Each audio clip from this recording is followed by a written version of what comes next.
ഓം ശ്രീമാത്രേ നമഃ. ഓം ശ്രീ ഗുരുഭ്യോ നമഃ. എല്ലാവർക്കും ശ്രീമാത്രേ നമഃ. നമ്മള് ലളിതാ സഹസ്രനാമം എന്ന് പറയുന്ന ലളിതാ ത്രിപുരസുന്ദരിയുടെ അപൂർവങ്ങളിൽ അപൂർവമായിരിക്കുന്ന 1000 നാമങ്ങളുടെ വാച്യാർത്ഥം ലക്ഷ്യാർത്ഥം എല്ലാം നോക്കി പൊക്കോണ്ടിരിക്കുകയാണ്. 160 നാമങ്ങളാണ് നമ്മൾ ഇതുവരെ എത്തിയിരിക്കുന്നത്. അപ്പൊ നമുക്ക് ബാക്കി നാമങ്ങളുടെ അർത്ഥങ്ങൾ നോക്കാൻ പോവുകയാണ്. അപ്പൊ നമ്മൾ ലാസ്റ്റില് 160ാമത്തെ നിശ്ചിന്ത എന്നുള്ള നാമത്തിലാണ് നിർത്തിയത്. അപ്പൊ മനോവിഷമങ്ങൾക്ക് അപ്പുറം നിൽക്കുന്നവൾ. ചിന്ത എന്ന് പറഞ്ഞാൽ മനക്ലേശം ചിന്തകളൊക്കെയാണ്. അപ്പൊ ചിന്തിക്കൽ, അതിനപ്പുറം നിൽക്കുന്ന ദേവിയുടെ സ്വരൂപത്തിൽ നിർത്തിയാണ് നമ്മൾ ലാസ്റ്റില് നിർത്തിയത്. അപ്പൊ ഇനി അടുത്ത 161ാമത്തെ നാമം നിരഹങ്കാര. അപ്പൊ നിര പ്ലസ് അഹങ്കാര, അഹങ്കാരത്തിന് അപ്പുറം നിൽക്കുന്നവൾ, അതാണ് നിരഹങ്കാരം. അപ്പോ നിരഹങ്കാര എന്നുള്ള പറയുന്ന നാമത്തിന് നമുക്ക്, കാരണം അഹങ്കാരം എന്ന് പറയുന്നത് മനുഷ്യന്റെ സ്വഭാവമാണ് അല്ലെ. അപ്പൊ ഈ അഹം എന്താണെന്ന് അറിഞ്ഞുകൂടാത്തതുകൊണ്ടാണ് നമ്മള് അഹങ്കാരം ശരീരവുമായിട്ട് ബന്ധപ്പെട്ടതാണെന്ന് വിചാരിക്കുന്നത്. അപ്പൊ അഹങ്കാരം ഇല്ലാത്തവൾ എന്ന ഭാവമാണ്, അതായത് ദേവി അഹങ്കാരം ഇല്ലാത്തവൾ. ഞാൻ എന്ന ഭാവത്തിനെയാണ് നമ്മൾ അഹങ്കാരം എന്ന് പറയുന്നത് അല്ലെ. ഇപ്പൊ ഗുണത്രയങ്ങളില് കെട്ടുപിടഞ്ഞുണ്ടാകുന്ന ഒരു വ്യക്തിത്വത്തിൽ നിന്നാണ് നമുക്ക് ഈ അഹങ്കാരം ഉണ്ടാകുന്നത്. ഈ പഞ്ചഭൂതാത്മകമായിരിക്കുന്ന ശരീരത്തിൽ അകപ്പെടുന്ന ജീവചൈതന്യം പരാശക്തി തന്നെ ആണെങ്കിലും അതിന് ശരീരബന്ധം കൊണ്ടുണ്ടാകുന്ന ഒരു മിഥ്യാബോധം, അതിനെയാണ് നമ്മൾ ഞാൻ എന്ന ഭാവം എന്ന് പറയുന്നത്. അപ്പൊ തുടർന്ന് നമ്മൾ ആ ഞാനെന്ന ഭാവം വരുമ്പോഴത്തേക്ക് മിഥ്യാബോധം എന്ന് പറയാൻ കാരണം എന്താ? നശ്വരമായിരിക്കുന്ന ഈ ശരീരത്തിലാണ് ഞാനെന്ന് വിചാരിക്കുന്നത് അല്ലെ. തുടർന്ന് ഞാനെന്ന ചിന്ത എനിക്കുള്ളതെന്ന് മാറും. ഇപ്പൊ ശരീരസ്ഥമായിരിക്കുന്ന ഇന്ദ്രിയങ്ങളിൽ കൂടി അനുഭൂതമാകുന്ന വികാരങ്ങളെ സുഖമെന്നും ദുഃഖമെന്നും വാസന അനുസരിച്ച് നമുക്ക് വകതിരിക്കാം. അപ്പൊ സുഖം എന്ന് കരുതുന്ന അനുഭൂതികളെ ഇഷ്ടപ്പെടുകയും ദുഃഖം എന്ന് കരുതുന്നവയെ വെറുക്കുകയും ചെയ്യാൻ തുടങ്ങും. ഇപ്പൊ സുഖത്തിന് വേണ്ടിയുള്ള തെരച്ചിൽ അതിന് വിഘാതമാകുന്നവയെ വെറുക്കാനും അതിന് കാരണമായവയെ നശിപ്പിക്കാനുമുള്ള ചോദന ഉള്ളിൽ ഉടലെടുക്കുകയും ചെയ്യും. ഇങ്ങനെ പടർന്നു പിടിക്കുന്ന ബന്ധങ്ങളുടെ ആ ഒരു എന്താ പറയാ അഴിയാക്കുരുക്കിൽ അകപ്പെട്ട് ജന്തു എന്ന് പറഞ്ഞാൽ ജനിച്ച എല്ലാവരും, നമ്മളും ജന്തുക്കളാണ്. കാരണം ആരാണോ ജന്മം എടുത്തവര് അവര് ജന്തു. ആ ജന്തു വാസനാ ബന്ധങ്ങൾക്ക് അടിമയായിട്ട് വീണ്ടും വീണ്ടും ജനിക്കുകയും മരിക്കുകയും ചെയ്യും. അപ്പൊ ദേവിയുടെ ഉപാസകർക്ക് അഹങ്കാരത്തിൽ നിന്ന് മോചനം ലഭിക്കും എന്ന് ഈ നാമം നിർദ്ദേശിക്കുന്നുണ്ട്. കാരണം ആരാണോ ദേവിയെ ഉപാസിക്കുന്നവർക്ക് അവർക്ക് ആത്മജ്ഞാനം ലഭിക്കുകയും അതിന്റെ പേരിൽ തന്നെ ആ ഒരു ആത്മജ്ഞാനത്തിൽ നിന്ന് എന്താ പറയാ, ആത്മജ്ഞാനം എന്ന് പറഞ്ഞാൽ എന്താണ് ആത്മാവ് എന്ന് മനസ്സിലാക്കി കഴിയുമ്പോഴാണ് അതിൽ നിന്ന് നമുക്ക് ശരീരമല്ല, മനസ്സല്ല, ഇന്ദ്രിയങ്ങളല്ല, നിർവാണാഷ്ടകത്തിൽ പറഞ്ഞ പോലെ ഈ ആത്മാവെന്ന് പറയുന്നതാണ് യഥാർത്ഥ നിത്യ ശുദ്ധ മുക്ത സ്വരൂപം എന്ന് മനസ്സിലാക്കി കഴിയുമ്പോൾ ഈ അഹങ്കാരം തനിയെ വിട്ടുപോകും. അതുകൊണ്ടാണ് ആത്മജ്ഞാനത്തിന് ഇത്രയും പ്രാധാന്യം കൊടുത്തിരിക്കുന്നത്. ഇപ്പൊ നിർഗതമായിട്ടുള്ള ചിന്തയുള്ളവൾ, ചിന്തയിൽ നിന്ന് പൂർണ്ണമായി മുക്തിയാക്കിയിരിക്കുന്നവൾ എന്നൊക്കെയാണ് നമ്മൾ നിശ്ചിന്ത എന്നുള്ള നാമത്തിൽ കണ്ടത്. ഇപ്പൊ നിരഹങ്കാര എന്ന് പറയുമ്പോൾ നിർഗതമായ അഹങ്കാരം നിശേഷമായ അഹങ്കാരവും ഈ ശക്തിയാണെന്ന് നമുക്ക് എടുക്കാം. അഹങ്കാരം എന്നത് ആ ഒരു അഹംബോധം അല്ലെങ്കിൽ ധിക്കാരം, തന്റെ വ്യക്തിത്വത്തിലുള്ള അഹങ്കാരം എന്നൊക്കെ പറയാം. ഇപ്പൊ ഞാൻ എന്ന ബോധം അല്ലെങ്കിൽ ഭാവം എല്ലാം അഹങ്കാരമാണ്. ഈ രണ്ട് നാമങ്ങൾക്കും അതീതമായിട്ടൊരു ഭാവമുള്ളവൾ. ശിവത്തിലെ പ്രകൃതിയും പ്രകൃതവും ചേരുമ്പോഴാണ് അന്ധകരണങ്ങൾ ഉണ്ടാകുന്നത്. അപ്പൊ ഭാവങ്ങൾ ഉണ്ടാകുന്നതെല്ലാം അങ്ങനെയാണ്. അപ്പൊ ആദ്യം ഞാനെന്ന ഭാവം അഹങ്കാരം ഉടലെടുക്കുന്നത് ഞാനെന്ന ബോധത്തിൽ നിന്ന് തന്നെയാണ്.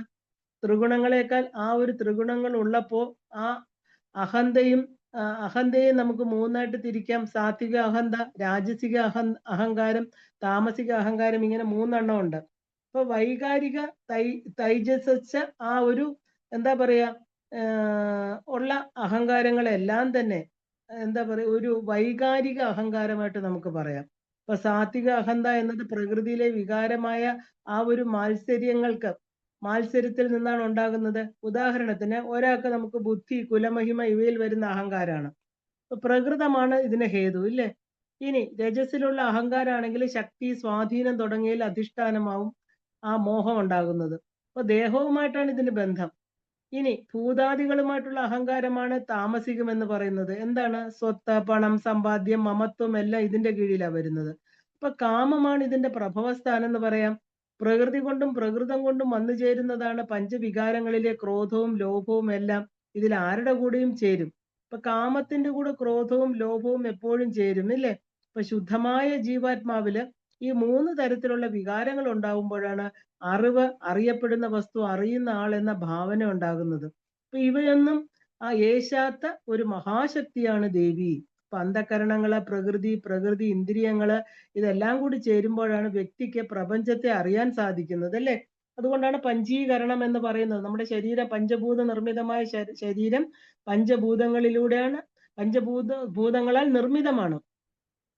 പക്ഷെ അഹങ്കാരം മുന്നിൽ നിൽക്കുമ്പോൾ നമ്മൾ അപരനെ മാത്രമല്ല സ്വയം അറിയാനും സാധിക്കുന്നില്ല എന്നുള്ളതാണ് സത്യം. ഭഗവാൻ ഗീതയിലെ ഈ ശ്ലോകത്തിലൂടെ ആ സത്യത്തെയാണ് നമുക്ക് കാണിച്ചു തരുന്നത്. അഹങ്കാരം, ബലം, ദർഭം, കാമം, ക്രോധം ഇവ വച്ചു പുലർത്തുന്ന വ്യക്തി സ്വദേഹത്തിലും ആ ഒരു പരദേഹത്തിലുമുള്ള എന്നെയാണ് വെറുക്കുന്നത്. അപ്പൊ എന്നിൽ നിന്നുമുള്ള ഏകശക്തിയെ അന്ധത മറച്ചു കളയുന്നു. എന്നിലും നിന്നിലുമുള്ള അഹംബോധത്തില് ഊന്നി മനസ്സിൽ ആത്മതത്വം തിരയണം. പിന്നെ അയാള് പ്രകൃതിയുടെ മായയില് ഉഴറിപ്പോവില്ല. അപ്പൊ തന്റെ വ്യക്തിത്വത്തെ കുറിച്ച് അഭിമാനിക്കാത്തവർക്ക് മാത്രമേ നിരഹങ്കാരായിട്ട് വർത്തിക്കാൻ സാധിക്കുള്ളൂ. അപ്പൊ നിരാകുലയായ ദേവി നിരഹങ്കാരിയുമാണ്. ആത്മബോധത്തിൽ വർത്തിക്കുന്ന ഒരാളെ ഉള്ളൂ. അതാണ് പരാശക്തി എന്ന് പറയുന്നു. അപ്പൊ ഇതിനോടനുബന്ധിച്ച് തന്നെയാണ് അടുത്ത നാമം വരുന്നത്, നിരഹങ്കാര. അടുത്തത് നിർമോഹ. നിർ പ്ലസ് മോഹ. ഇപ്പൊ മോഹങ്ങൾ ഏശാത്തവർ. ഇപ്പൊ അഹങ്കാരം ഇല്ല എന്ന് പറഞ്ഞു. അടുത്തത് അമ്മയ്ക്ക് എന്താ? മോഹങ്ങളില്ല. മോഹത്തിന് അപ്പുറം നിൽക്കുന്നവൾ. അപ്പൊ എന്താണ് ഈ നിർമോഹ? മോഹമില്ലാത്തവൾ എന്ന് പറഞ്ഞാല് ദേവിക്ക് പ്രത്യേകിച്ച് മോഹങ്ങൾ ഒന്നുമില്ല, ആഗ്രഹങ്ങളില്ല, അല്ലെ? ആ ഒരു മോഹം എന്ന് പറയുന്നത് വരുന്നത് തന്നെ ആത്മജ്ഞാനം ഇല്ലാത്തത് കൊണ്ടാണ്, ഇല്ലേ? അപ്പൊ ദുഃഖമോ ജാഡ്യതയോ സുഖമോ എന്താണെങ്കിലും ഈ പറഞ്ഞ എന്താ പറയാ, നമുക്ക് ശരീരം എന്നുള്ള ചിന്ത, നമുക്ക് ഈ ആഗ്രഹങ്ങളെല്ലാം വരുന്നത് തന്നെ ആ ഒരു മോഹോ വൈചിത്യം തമോഭാവ എന്നാണ് പറയുന്നത്. നമ്മുടെ തമോ ഗുണത്തിൽ നിന്ന് വരുന്നതാണത്. അപ്പൊ ആ ഒരു ചിച്ഛക്തിയുമായിട്ട് തനിക്ക് ഭേദമില്ല എന്നുള്ള ജ്ഞാനം ഭക്തർക്ക് ദാനം ചെയ്ത് മോഹത്തെ നശിപ്പിക്കുന്നതായതുകൊണ്ട് ലളിതാദേവിയെ നമുക്ക് മോഹനാശിനി എന്ന് അടുത്ത വാക്കിൽ പറയണു. ഇപ്പൊ നിർമോഹ എന്ന് പറഞ്ഞാൽ മോഹം ഇല്ലാത്തവള്. അടുത്ത നാമവും അതിൻ്റെ കൂടെ ചേർന്ന് തന്നെ വരുന്ന അഥവാ മോഹം ഉണ്ടെങ്കിൽ അതിനെ നശിപ്പിക്കുന്നവൾ. കാരണം എന്താ പറയാ, ആ ഒരു ശരിക്കും പറഞ്ഞാല് മോഹമുണ്ടെങ്കിൽ മാത്രമേ ശോകം ഉണ്ടാകുന്നുള്ളൂ. ഈശാവാസ്യ ഉപനിഷത്തിൽ പറയുന്നു, തത്രകോ മോഹ ക ശോക ഏകത്വം അനുപശ്യതേ. അപ്പൊ ഈ ഈശാവാസ്യം പറയുന്ന എന്താണ്? കാരണം നമുക്ക് മോഹത്തിനും ശോകത്തിനും ഒന്നും, എല്ലാം ഏകമായ സത്യത്തിൽ ഒന്നുമില്ല എന്ന് അറിഞ്ഞു കഴിഞ്ഞാൽ പിന്നെ അതിനെക്കുറിച്ച് എന്തിനാണ് വിഷമിക്കുന്നത്? ഏകത്വം കണ്ടറിഞ്ഞാൽ പിന്നെ മോഹം എവിടെ, ശോകം എവിടെ എന്നർത്ഥം എടുക്കാം. അപ്പോ ആ ദേവി എന്താ പറയാ, മോഹത്തെ ഇല്ലാതാക്കുന്നവൾ. അപ്പൊ മോഹത്തിന് അപ്പുറം നിൽക്കുന്നത് നിർമോഹ. ഇപ്പൊ നിർഗതമായ മോഹം, ജനനം മുതല് മനുഷ്യനെ ഒട്ടിയിരിക്കുന്ന പ്രകൃതിയുടെ സംഭാവനയാണ് മോഹം. അപ്പൊ ചിന്തയും ഉന്മൂലനം ചെയ്യാൻ മനുഷ്യന് സാധ്യമല്ല. കാരണം തെറ്റായതിനെ തടയാൻ മാത്രമേ കഴിയുന്നുള്ളൂ, ഇല്ലേ? അഹങ്കാരം എന്നത് അഹംബോധമായിട്ട് എല്ലാവരിലും ഉണ്ട്. ഭഗവത്ഗീതയിൽ ഭഗവാൻ അഷ്ടപ്രകൃതിയെ കുറിച്ച് പറയുന്നു. ഭൂമിരാപോ അനലോ ഖം മനോബുദ്ധി ഏവജ അഹങ്കാരം ഇതീയമേ ഭിന്ന പ്രകൃതി അഷ്ടത. ഭൂമി, ജലം, അഗ്നി, വായു, ആകാശം, മനസ്സ്, ബുദ്ധി, അഹങ്കാരം, ഇങ്ങനെ എൻ്റെ അഷ്ടപ്രകൃതികളാണെന്ന് മനസ്സിലാക്കണം. അപ്പോ ആ ഒരു പരമശിവനെയും നമ്മൾ അഷ്ടമൂർത്തിയായിട്ടാണ് കാണുന്നത്. ദേവി അഷ്ടമൂർത്തി സ്വരൂപിണിയാണ്, അജാജയിത്രിയും കൂടെയാണ്, അല്ലേ? ആ ഒരു ബുദ്ധിഭ്രമം, വ്യാമോഹം, തെറ്റ്, വഞ്ചന, വേദന, ആ ഒരു ആവശ്യമായ എന്താ പറയാ, ഇങ്ങനെയുള്ള നിരവധി അർത്ഥങ്ങളുണ്ട് ഈ മോഹം എന്നുള്ള ആ ഒരു ഭാവത്തിന്. ഇപ്പൊ ദേവി തന്റെ ഭാവം സാത്വിക ഗുണങ്ങൾ, അതായത് പൂർണ്ണയാണ്. ആ സാത്വിക ഗുണങ്ങൾ മാത്രമേ അമ്മയിലുള്ളൂ, ഇല്ലേ? കാരണം ഗുണങ്ങൾക്ക് അപ്പുറത്ത് നിൽക്കുന്നവളാണെന്നും പറയുന്നുണ്ട്. ഇപ്പൊ നിർമോഹത്വം എന്ന് പറയുന്നത് ഏറ്റവും ഉയർന്ന ഒരു ഭാവമാണ്. ഇപ്പൊ മോഹം എന്നത് തമസിന്റെയും അജ്ഞാനത്തിന്റെയും സന്തതിയാണ്. ഇപ്പൊ നിദ്ര എന്ന് പറയുന്നത് താമസികമാണ്, മനുഷ്യന് ഒഴിച്ചുകൂടാൻ പറ്റാത്തതാണ്, അല്ലെ? മഹാവിഷ്ണു യോഗനിദ്രയിലാണ് ശയിക്കുന്നത്. ദേവി മഹാത്മ്യത്തിലെ പ്രഥമ അധ്യായത്തിൽ തന്നെ ആ ഒരു സത്വഗുണ പ്രധാനിയായിരിക്കുന്ന മഹാവിഷ്ണുവിന് മധുകൈടവന്മാരെ വധിക്കാൻ സാധിച്ചത് അദ്ദേഹത്തിന്റെ നേത്രത്തിൽ നിന്നും, കൈകളിൽ നിന്നും, നാസികയിൽ നിന്നും, ബോധത്തിൽ നിന്നും താമസിക ശക്തി മാറിയപ്പോഴാണ്, അല്ലെ? ഇപ്പൊ ചിന്താശൂന്യമായിരിക്കുന്ന മനസ്സിലാണ് മോഹം ഉണ്ടാകുന്നത്. ആ ആ ഒരു ചിന്താശൂന്യമായ മനസ്സിൽ മോഹം ഉണ്ടാകുന്നേ ഇല്ല. ഈ എന്താ പറയുക, ചിന്തകളാണ് നമുക്ക് മോഹങ്ങളിലേക്ക് നയിക്കുന്നതെന്ന് അർത്ഥം. ഇപ്പൊ തനിക്കായിട്ട് ഒന്നും മോഹിക്കുന്നില്ല. അപ്പോ ആ കാരിരുമ്പും കാഞ്ചനവും ഒരുപോലെ ദർശിക്കുന്ന ഒരാൾക്ക് വികാരമില്ല. ശുദ്ധീകരിക്കപ്പെട്ട മനസ്സിന് മാത്രമേ നിലയുള്ളൂ എന്നർത്ഥം. ഇപ്പൊ നിർമോഹൻ എന്ന അഞ്ചാമത്തെ മനുവിന്റെ പുത്രൻ അങ്ങനെയായിരുന്നു.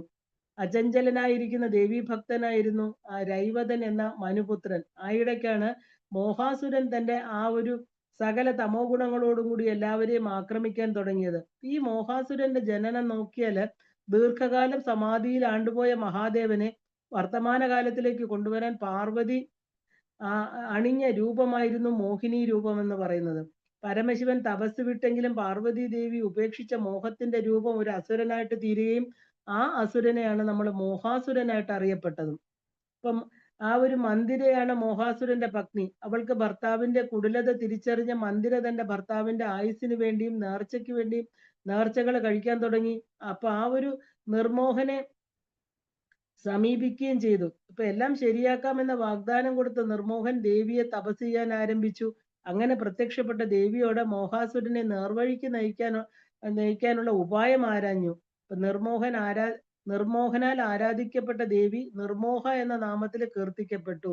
ഇപ്പൊ തന്റെ ജന്മപുണ്യം കൊണ്ട് 13ാമത് മന്വന്തരത്തിലെ സപ്തഋഷികളിൽ ഒരാളായിട്ട് ജനിക്കാനുള്ള വരമാണ് ദേവിയിൽ നിന്ന് സ്വായത്തമാക്കിയത്. പിതൃലോകത്ത് അദ്ദേഹം തന്റെ ഊഴത്തിനായി ഈ 7ാമത്തെ മന്വന്തരത്തിലൂടെ കാത്തിരിക്കുകയായിരുന്നു.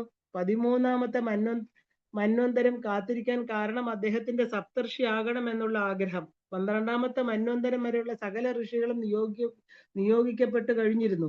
അദ്ദേഹം ക്ഷമയോടെ കാത്തിരിക്കാൻ കാരണം അദ്ദേഹത്തിന് മോഹമില്ലാത്തത് കൊണ്ട് തന്നെയാണ്. എപ്പോഴെങ്കിലും ദേവി വരം കിട്ടിയാൽ മതി. മോഹവും ഇച്ഛയും രണ്ടും രണ്ടാണ്. അഹങ്കാരമില്ലാത്ത മനസ്സിൽ മോഹം ഉണ്ടാകുന്നില്ല. ഇനി പൂർണ്ണമായ മോഹവും ദേവിയാണ്. കാരണം ജീവിതത്തിൽ മോഹമാണ് സൃഷ്ടിക്ക് പൂർണ്ണത നൽകുന്നത്, അല്ലെ? അപ്പൊ തങ്ങളെ കഴിക്കാതെ ഭക്ഷണം തന്റെ കുഞ്ഞുങ്ങൾക്ക് കൊടുക്കുന്ന പക്ഷികൾ പോലും മോഹവിവശരാണെന്ന് ദേവി മഹാത്മ്യം പറയുന്നു. അപ്പോ മമതയല്ലിത്, പ്രകൃതി അങ്ങനെയാണ്. ആ മാതൃത്വം, ആ പ്രകൃതി, ആ വിശ്വമാതൃത്വം എല്ലാവരിലും ആ വികാരം എല്ലാ ജീവജാലങ്ങളിലും അത് ഉണ്ടാക്കുന്നത് ഇങ്ങനെയാണ്. അനാവശ്യ മോഹങ്ങൾ നീങ്ങണമെങ്കിൽ മനസ്സിൽ ദേവിയെ പ്രതിഷ്ഠിക്കണം. ഇതിന്റെ അടുത്ത നാമം എന്താണ്? മോഹനാശിനി, മോഹത്തെ നശിപ്പിക്കുന്നവൾ. ഇപ്പൊ മുൻ നാമത്തിന്റെ വ്യാഖ്യാനമായിട്ട് ചേർത്ത് വായിക്കണമെങ്കിൽ പ്രപഞ്ചത്തിന്റെ ആ ജനന സ്ഥിതി ലയങ്ങൾക്ക് കാരണഭൂതിയായിരിക്കുന്ന പരാശക്തിക്ക് മോഹങ്ങളില്ല എന്ന് മാത്രമല്ല, ഭക്തജനങ്ങൾക്ക് കൈവല്യപദം നൽകുന്നതിന് അവരുടെ മോഹങ്ങളെ നശിപ്പിക്കുകയും ചെയ്യുന്നവൾ എന്ന് നമുക്ക് അർത്ഥം എടുക്കാം. അപ്പോ ഭക്തരുടെ മോഹങ്ങളെ ശമിപ്പിക്കുന്നവൾ, മോഹനാശിനി.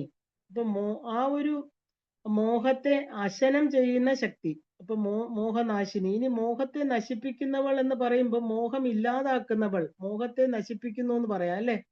അപ്പൊ സ്വപിതാവായിട്ടുള്ള ദക്ഷനെ മോഹാന്ധകാരത്തിൽ നിന്ന് അകറ്റിയവളാണ് സതീദേവി. എല്ലാറ്റിലും സമഭാവന ഉണ്ടെങ്കിലും മോഹത്തെ നശിപ്പിക്കാൻ സാധ്യമല്ല. അത് ഉള്ളിൽ കിടന്ന് എപ്പോ വേണമെങ്കിലും അത് ഉണർന്നു വരും. താമസ പ്രകൃതിയായ ശക്തിയാണ് മധുകൈടഭൻ. എല്ലാവരെയും മോഹാന്ധരാക്കുന്നത് ഈ ഉള്ളിലെ ശക്തിയാണ്. ഇപ്പൊ മധുകൈടഭന്മാരുമായിട്ടുള്ള യുദ്ധത്തിന് മഹാവിഷ്ണുവിന് പരാജയം വരും എന്നുള്ള ആ ഘട്ടം എത്തി. അപ്പോഴാണ് മഹാമായ മഹാവിഷ്ണുവിന്റെ സഹായത്തിന് എത്തുന്നതും മഹാമായയാൽ സ്വബലത്തിൽ ഉന്മത്തരായ അവർ ഭഗവാനോട് ഇഷ്ടവരം ചോദിക്കാൻ ആവശ്യപ്പെടുന്നതും. ഇപ്പൊ മഹാമായ പ്രഭാവത്തില് വിഷ്ണുവാണ് വരം ചോദിച്ചത്. പക്ഷെ അഹങ്കാരികളായിട്ടുള്ള അവർക്കത് മോശമായിട്ട് തോന്നി. വിഷ്ണുവിനോട് തങ്ങൾ വരം ചോദിക്കാൻ ആവശ്യപ്പെട്ടു. എന്റെ കൈകൊണ്ട് നിങ്ങളെ വധിക്കണമെന്നായിരുന്നു ഭഗവാൻ ആവശ്യപ്പെട്ടത്. അസുരന്മാർക്ക് സമ്മതിക്കാതെ നിവർത്തിയില്ലാതായി. പക്ഷെ വെള്ളമില്ലാത്തടത്ത് വെച്ച് മാത്രമേ വധിക്കാവൂ എന്ന് അസുരന്മാർ ആവശ്യപ്പെടുന്നു. അതിന് പ്രകാരം പുഞ്ചിരിയോടെ അവരെ ആ ഒരു എന്താ പറയാ എല്ലായിടത്തും ജലമയമായിരുന്നിടത്ത് തന്റെ തുടയിൽ വെച്ചിട്ടാണ് ഭഗവാൻ മധുകൈടഭരെ വധിക്കുന്നത്. ജലം മാത്രമായിരുന്ന ആ സമയത്ത് ഈ അസുരന്മാരുടെ മേധസ്സിൽ നിന്നാണ് ഭൂമി ഉണ്ടായത്. അതുകൊണ്ടാണ് ഭൂമിക്ക് മേദിനി എന്നുള്ള പേര് ലഭിച്ചത്. മോഹാസുരനെ നേർവഴിക്ക് നയിക്കാൻ ദേവി മോഹന വാക്കുകൾ കൊടുത്തു. അതിൻ പ്രകാരം വിനായകനെ നിയോഗിച്ചു. ദേവിയുടെ ആജ്ഞ വഹിച്ച് ഗണപതി മോഹാസുരനെ തേടിയിറങ്ങി. ഇതറിഞ്ഞ മോഹാസുരൻ ഭയന്ന് തന്റെ രക്ഷകനായിരിക്കുന്ന സൂര്യദേവനിൽ അഭയം പ്രാപിക്കുകയും സൂര്യന് ഒന്നും ചെയ്യാൻ സാധിക്കാതെ കോപാകുലനായിരിക്കുന്ന വിനായകൻ മഹോദരനായിട്ട് മോഹാസുരൻ ഒളിച്ചിരുന്ന ലോകത്തെ വിഴുങ്ങുകയും ചെയ്തു. അപ്പൊ ശുക്രാചാര്യ ഗുരുവിന് നിർദ്ദേശപ്രകാരം മോഹാസുരൻ ഗണപതിയെ സംപ്രീതനാക്കാൻ തുടങ്ങി. സംപ്രീതനായ വിനായകൻ മോഹാസുരനെ നിർവീര്യനാക്കി വിട്ടു. അപ്പോൾ അസുരത്വമിട്ട മോഹാസുരൻ മറ്റുള്ളവരുടെ മുമ്പിൽ പരിഹാസപാത്രമാവുകയും അവനെ ഭയന്നവർ അവനെ പരിഹസിക്കാനും തുടങ്ങി, ഉപദ്രവിക്കാനും തുടങ്ങി. അപ്പൊ മോഹാസുരൻ തളർന്നില്ല. ഒരിക്കൽ കൂടി വിനായകനെ തപസ് ചെയ്ത് വരം നേടി താൻ ആരെയും ഉപദ്രവിക്കില്ല എന്നും തന്നിൽ വശമതവരാകുന്നവരിൽ കലിയുഗ അവസാനം വരെ ആധിപത്യം ഉണ്ടാകുമെന്നും ആയിരുന്നു ഗണപതി ഭഗവാൻ വരം കൊടുത്തത്, അനുഗ്രഹിച്ചതും. ഒരു വ്യവസ്ഥയുണ്ടായിരുന്നു. എവിടെയെല്ലാം നിസ്വാർത്ഥമായ ഈശ്വര ഭജനമുണ്ടോ അവിടെയൊന്നും മോഹാസുരന് പ്രവേശനമില്ല. അപ്പൊ നിസ്വാർത്ഥ ഭാവത്തോടെ മാത്രമേ മോഹാസുരനെ നമുക്ക് നശിപ്പിക്കാൻ സാധിക്കുള്ളൂ. ഈ കഥ നമുക്കുള്ളതാണ്. കാരണം മോഹനം എന്നാൽ എന്താണ്? തെറ്റ്, വഞ്ചന, അല്ലെ, ആകർഷണം എന്നൊക്കെ നമുക്ക് പറയാം. അപ്പൊ മോഹത്തെ അശനം ചെയ്ത് നശിപ്പിക്കലാണ് പരാശക്തി ചെയ്യുന്നത്, അല്ലെ. ആകർഷണം എന്ന വാക്കില് ശാരീരികമായിട്ടുള്ള ആകർഷണങ്ങൾ കാലാന്തരത്തിൽ കൊഴിഞ്ഞു പോകും. അമ്മ ദേവി ആസ്വദിക്കുന്നു പ്രപഞ്ച ചലനത്തിലൂടെ. ഇപ്പൊ മോഹനനായിട്ടിരിക്കുന്ന മഹാദേവനെ ആശിച്ചവൾ.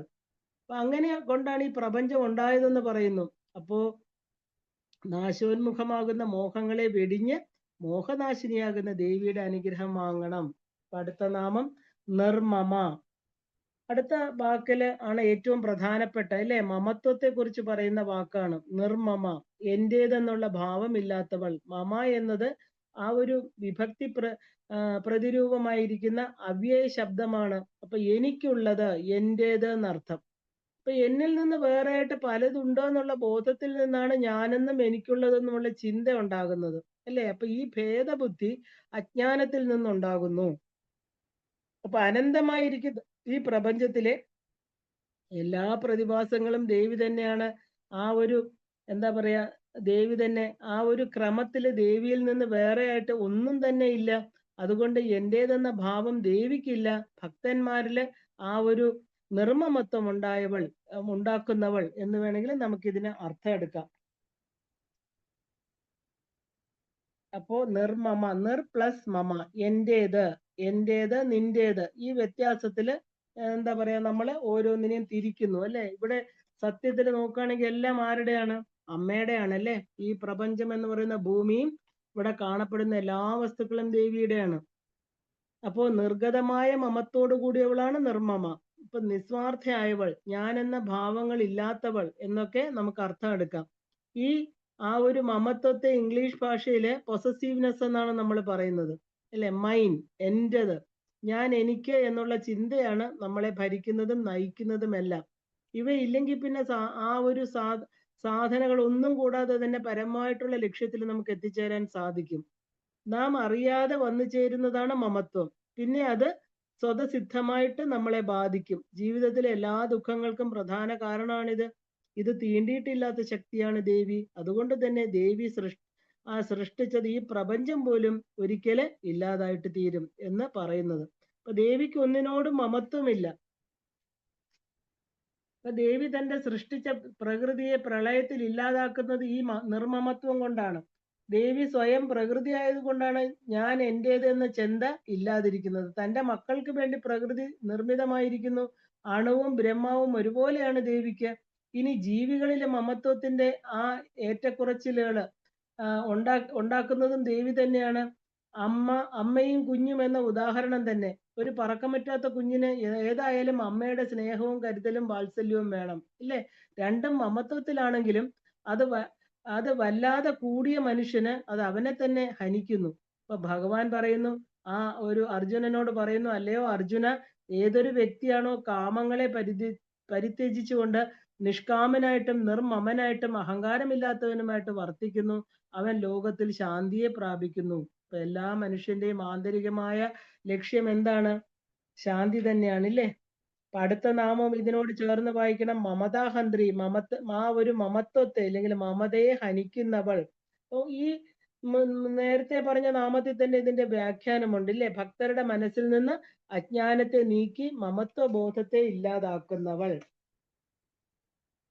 അപ്പോ എന്റേതെന്നുള്ള ഭാവം, ഹന്ത്രി എന്ന് പറഞ്ഞാൽ എന്താ? കൊന്നവൾ, ഇല്ലാതാക്കിയവൾ, ഭക്തന്മാരുടെ മമതയെ ഇല്ലാതാക്കുന്നവൾ, മമതാ ഹന്ത്രി.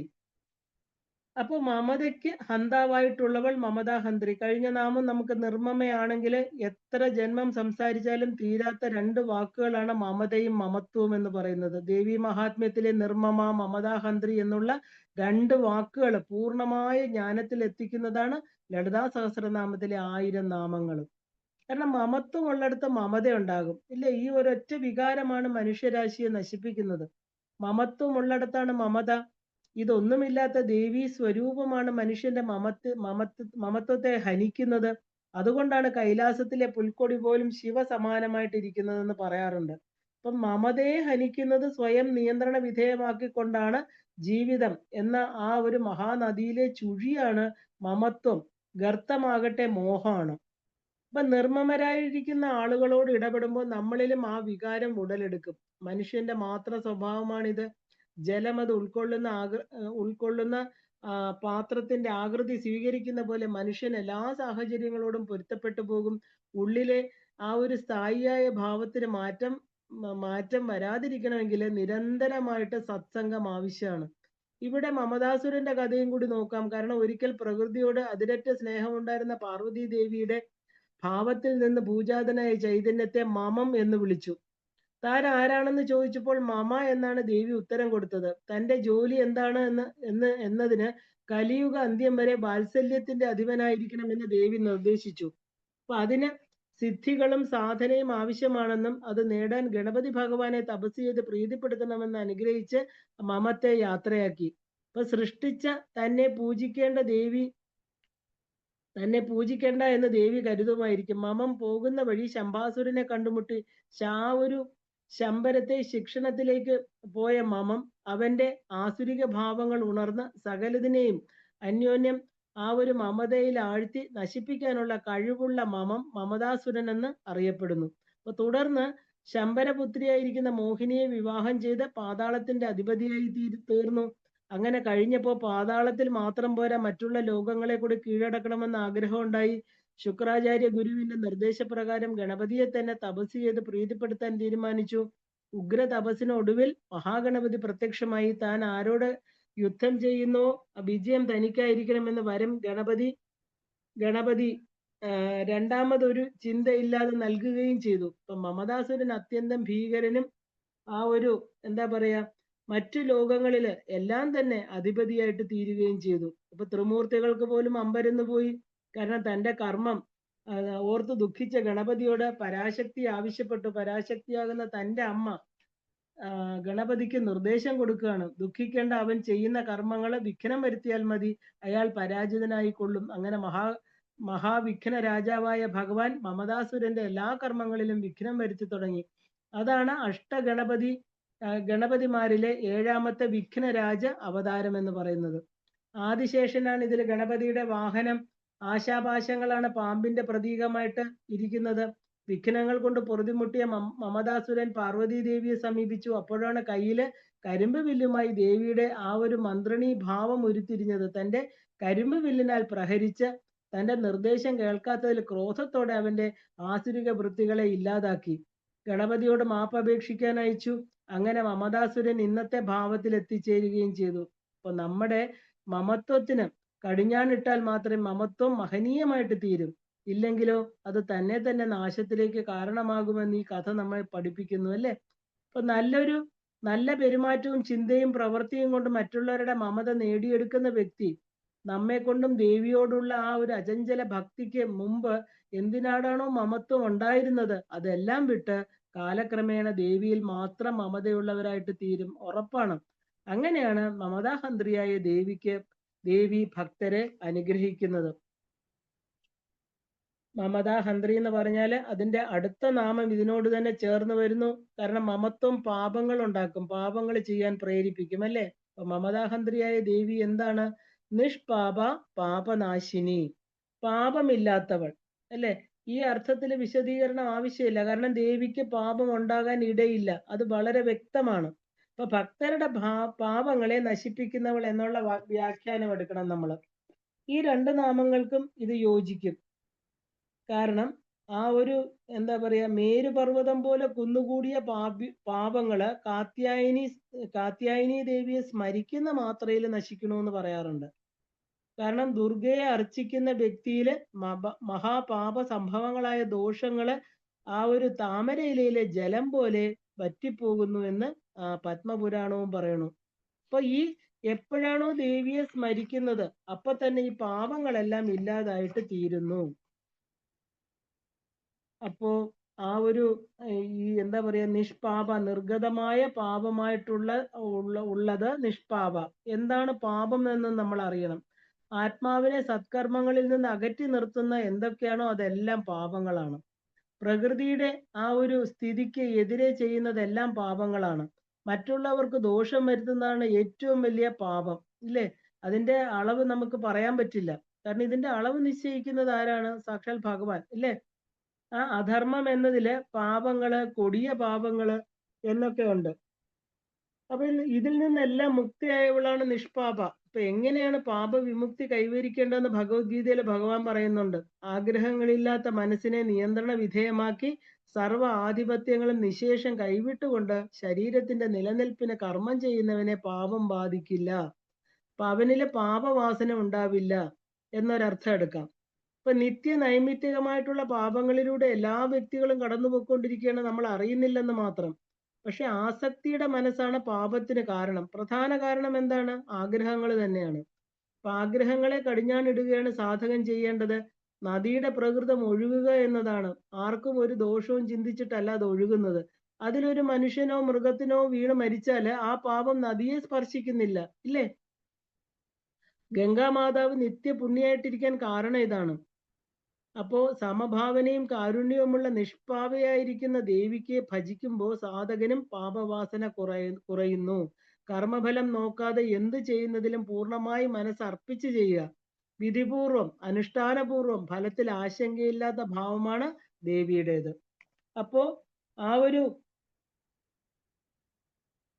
പാപങ്ങളെ എല്ലാം ഇല്ലാതാക്കുന്ന സ്വരൂപമാണ് ദേവിയുടേതെന്നർത്ഥം. നിഷ്പാപ പാപനാശിനി. അടുത്ത നാമം നിഷ്ക്രോധ. കോപമില്ലാത്ത, കോപത്തിനപ്പുറം നിൽക്കുന്നവൾ, അങ്ങനെ വേണം നമുക്ക് എടുക്കാൻ. നിഷ്ക്രോധ. അപ്പൊ ഇത് രണ്ടും നമുക്ക് ചേർത്തെടുക്കാം. നിഷ്ക്രോധ, ക്രോധശമിനി, അല്ലേ? അപ്പൊ ക്രോധമില്ലാത്തവൾ, ക്രോധത്തെ ശമിപ്പിക്കുന്നവൾ. ദേവിക്ക് ക്രോധിക്കേണ്ട ആവശ്യമില്ല, കാരണം വികാരങ്ങളില്ല, അല്ലേ? അതുകൊണ്ട് തന്നെ ദേവി ക്രോധമില്ലാത്തവളാണ്. ഇപ്പൊ ചരാചര പ്രപഞ്ചം താൻ തന്നെ ആയിരിക്കെ ഒരു എന്താ പറയാ അവിടെ ഡ്യുവാലിറ്റി എന്ന് പറയുന്ന ദ്വൈതം, ആ ദ്വന്ദ്വം ഇല്ലാത്തത് കാരണം ദേവിക്ക് ആരോടും ക്രോധമില്ല. ഇപ്പൊ ക്രോധ ലക്ഷ്യമില്ല, ക്രോധവുമില്ല എന്നർത്ഥം. നമേ ദേഷ്യ ന പ്രിയ എന്ന് ഭഗവാൻ ഭഗവത്ഗീതയിൽ പറയുന്നുണ്ട്. അപ്പൊ ക്രോധത്തെ നശിപ്പിക്കുന്നവൾ എന്ന അർത്ഥം രണ്ട് നാമങ്ങൾക്ക് യോജിക്കും. കാരണം ജന്തുക്കൾ പരസ്പരം വെറുക്കുന്നതിന് കാരണവും ആ ഒരു ഹിംസയ്ക്ക് ചോദകമായ വികാരമാണ്. അതിനെയാണ് നമ്മൾ ക്രോധം എന്ന് പറയുന്നത്. അപ്പൊ ഈ അജ്ഞാനജന്യമായിരിക്കുന്ന അഹങ്കാരം മൂലം മലീമസമായിരിക്കുന്ന മനസ്സിലെ കാമം, ക്രോധം തുടങ്ങിയ വികാരങ്ങൾ കടന്നു വരുന്നു. അവയ്ക്ക് വിധേയനായിരിക്കുന്ന മനുഷ്യൻ ആ ധർമാധർമ്മ വിവേചനമില്ലാത്തവനാകുന്നു. ക്രോധം കൊണ്ട് പാപം ചെയ്യാൻ പ്രേരിതനാകുന്നു. ഇപ്പൊ നിഷ്ക്രോധ എന്ന നാമം കൊണ്ട് ഭക്തനെ ക്രോധ ഇല്ലാത്തവനാക്കുന്നു എന്നും, ക്രോധശമനി എന്നുള്ള നാമം കൊണ്ട് ഉണ്ടായിപ്പോയ ക്രോധ വികാരങ്ങളെ ശമിപ്പിച്ച് ഭക്തനെ ധർമ്മമാർഗത്തിലേക്ക് നയിക്കുന്നവളെന്നും സൂചിപ്പിക്കുന്നു. അപ്പോ ക്രോധത്തിന്റെ ദോഷം എന്താണ്? ശരിക്കും ക്രോധയുക്തനായ മനുഷ്യൻ യാഗം ചെയ്താലും ഹോമം ചെയ്താലും അർച്ചന നടത്തിയാലും ഫലമൊന്നുമില്ല എന്ന് പറയാറുണ്ട്. അപ്പൊ പച്ചമണ്ണ് ഉണ്ടാക്കിയ ആ ഒരു കുടത്തിൽ ഒഴിച്ച വെള്ളം പോലെ യാഗ അർച്ചന ഹോമാദികൾ നഷ്ടപ്പെട്ടു പോകും. ഇതൊക്കെ അറിയാകുന്ന മഹാതപസ്വികൾ പോലും ക്രോധാവിഷ്ടരാകുന്നത് നമ്മൾ കണ്ടിട്ടുണ്ട്, അല്ലെ? പല സന്ദർഭങ്ങളും പുരാണങ്ങളിൽ കാണാം. അത്രയ്ക്ക് ശക്തമാണ് ക്രോധം എന്ന് പറയുന്ന വികാരം. ഉപാസകന്റെ മനസ്സിലെ ക്രോധത്തെ ദേവി നശിപ്പിക്കുന്നത് കൊണ്ട് അയാള് നിത്യമുക്തിക്ക് അർഹതയുള്ളതായിട്ട് തീരുന്നു. അങ്ങനെ നമുക്ക് എടുക്കാം. അപ്പൊ പാപത്തെ നശിപ്പിക്കുന്നവളാണ് ദേവി. അടുത്തത് ദേവി എന്താണ് ചെയ്യുന്നത്? നിഷ്ക്രോധ. ഇപ്പൊ പാപനാശിനി എന്ന് പറഞ്ഞാൽ പാപത്തെ നാശോന്മുഖമാക്കുന്ന ശക്തിയാണ് പാപനാശിനി, അല്ലെ? പാപശക്തികളായിരിക്കുന്ന വികാരങ്ങളെ നശിപ്പിക്കുന്നത്. അപ്പൊ നമുക്ക് ദേവി നിഗ്രഹങ്ങളൊക്കെ തന്നെ നമുക്കറിയാം. ഭണ്ഡൻ, മഹിഷൻ, ശുംഭൻ എല്ലാവരും തന്നെ അവരിലുള്ള ആ അധമ വികാരങ്ങളെയാണ് ദേവി ഇല്ലാതാക്കിയത്. ഒരു ജീവനെയും ദേവി ഹനിക്കുന്നില്ല. അപ്പോ ആ ഒരു എല്ലാം ആലങ്കാരികമായിട്ടുള്ള പദങ്ങളിൽ നമ്മൾ അവരെ ഇല്ലാതാക്കുന്നു എന്ന് പറഞ്ഞാൽ അവരുടെ ഈ മാനസിക വികാരങ്ങളെ ഇല്ലാതാക്കുന്നു എന്നാണ്. ഒരു ശക്തിക്കും ആരുടെയും പാപപുണ്യങ്ങള് ഏറ്റുവാങ്ങുന്നില്ല.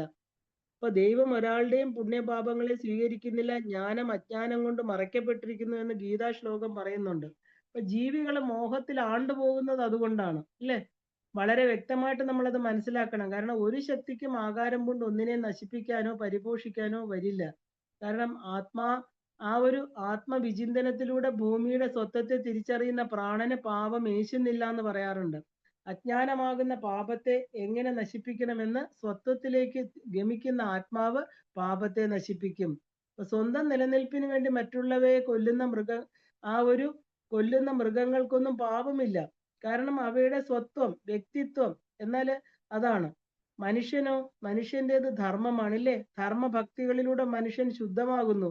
കെട്ടിക്കിടക്കുന്ന ജലം മലിനമാകും. എന്നാൽ ആ ഒരു കടൽ എന്ത് പരിശുദ്ധാണ് നമുക്ക് നോക്കാം. അപ്പൊ അതില് മലിനം ചേർന്നാലേ അത് ശുദ്ധീകരിക്കപ്പെടുന്നു. കാരണം കടലിൽ തന്നിൽ എത്തുന്ന മാലിന്യങ്ങളെ നശിപ്പിക്കുന്നതിന് തന്നിലെ തന്നെ ലവണാംശമുണ്ട്. ആ ലവണാംശം അവിടെ സ്വയം ഉണ്ടാകുന്നതാണ്. അപ്പൊ സമുദ്രത്തിൽ ചേരുന്ന നദികൾക്കും ലവണാംശം കൈവരുന്നു. അപ്പൊ കടലിന്റെ സ്വത്വമായിരിക്കുന്ന ആ ഒരു സ്വാഭാവിക പ്രക്രിയയാണ്. അപ്പോ ശുദ്ധീകരണ പ്രക്രിയ എന്ന് പറയുന്നത് അതിന്റെ ലവണമാണ്, അല്ലെ? അതാണ് ചെയ്യുന്നത്.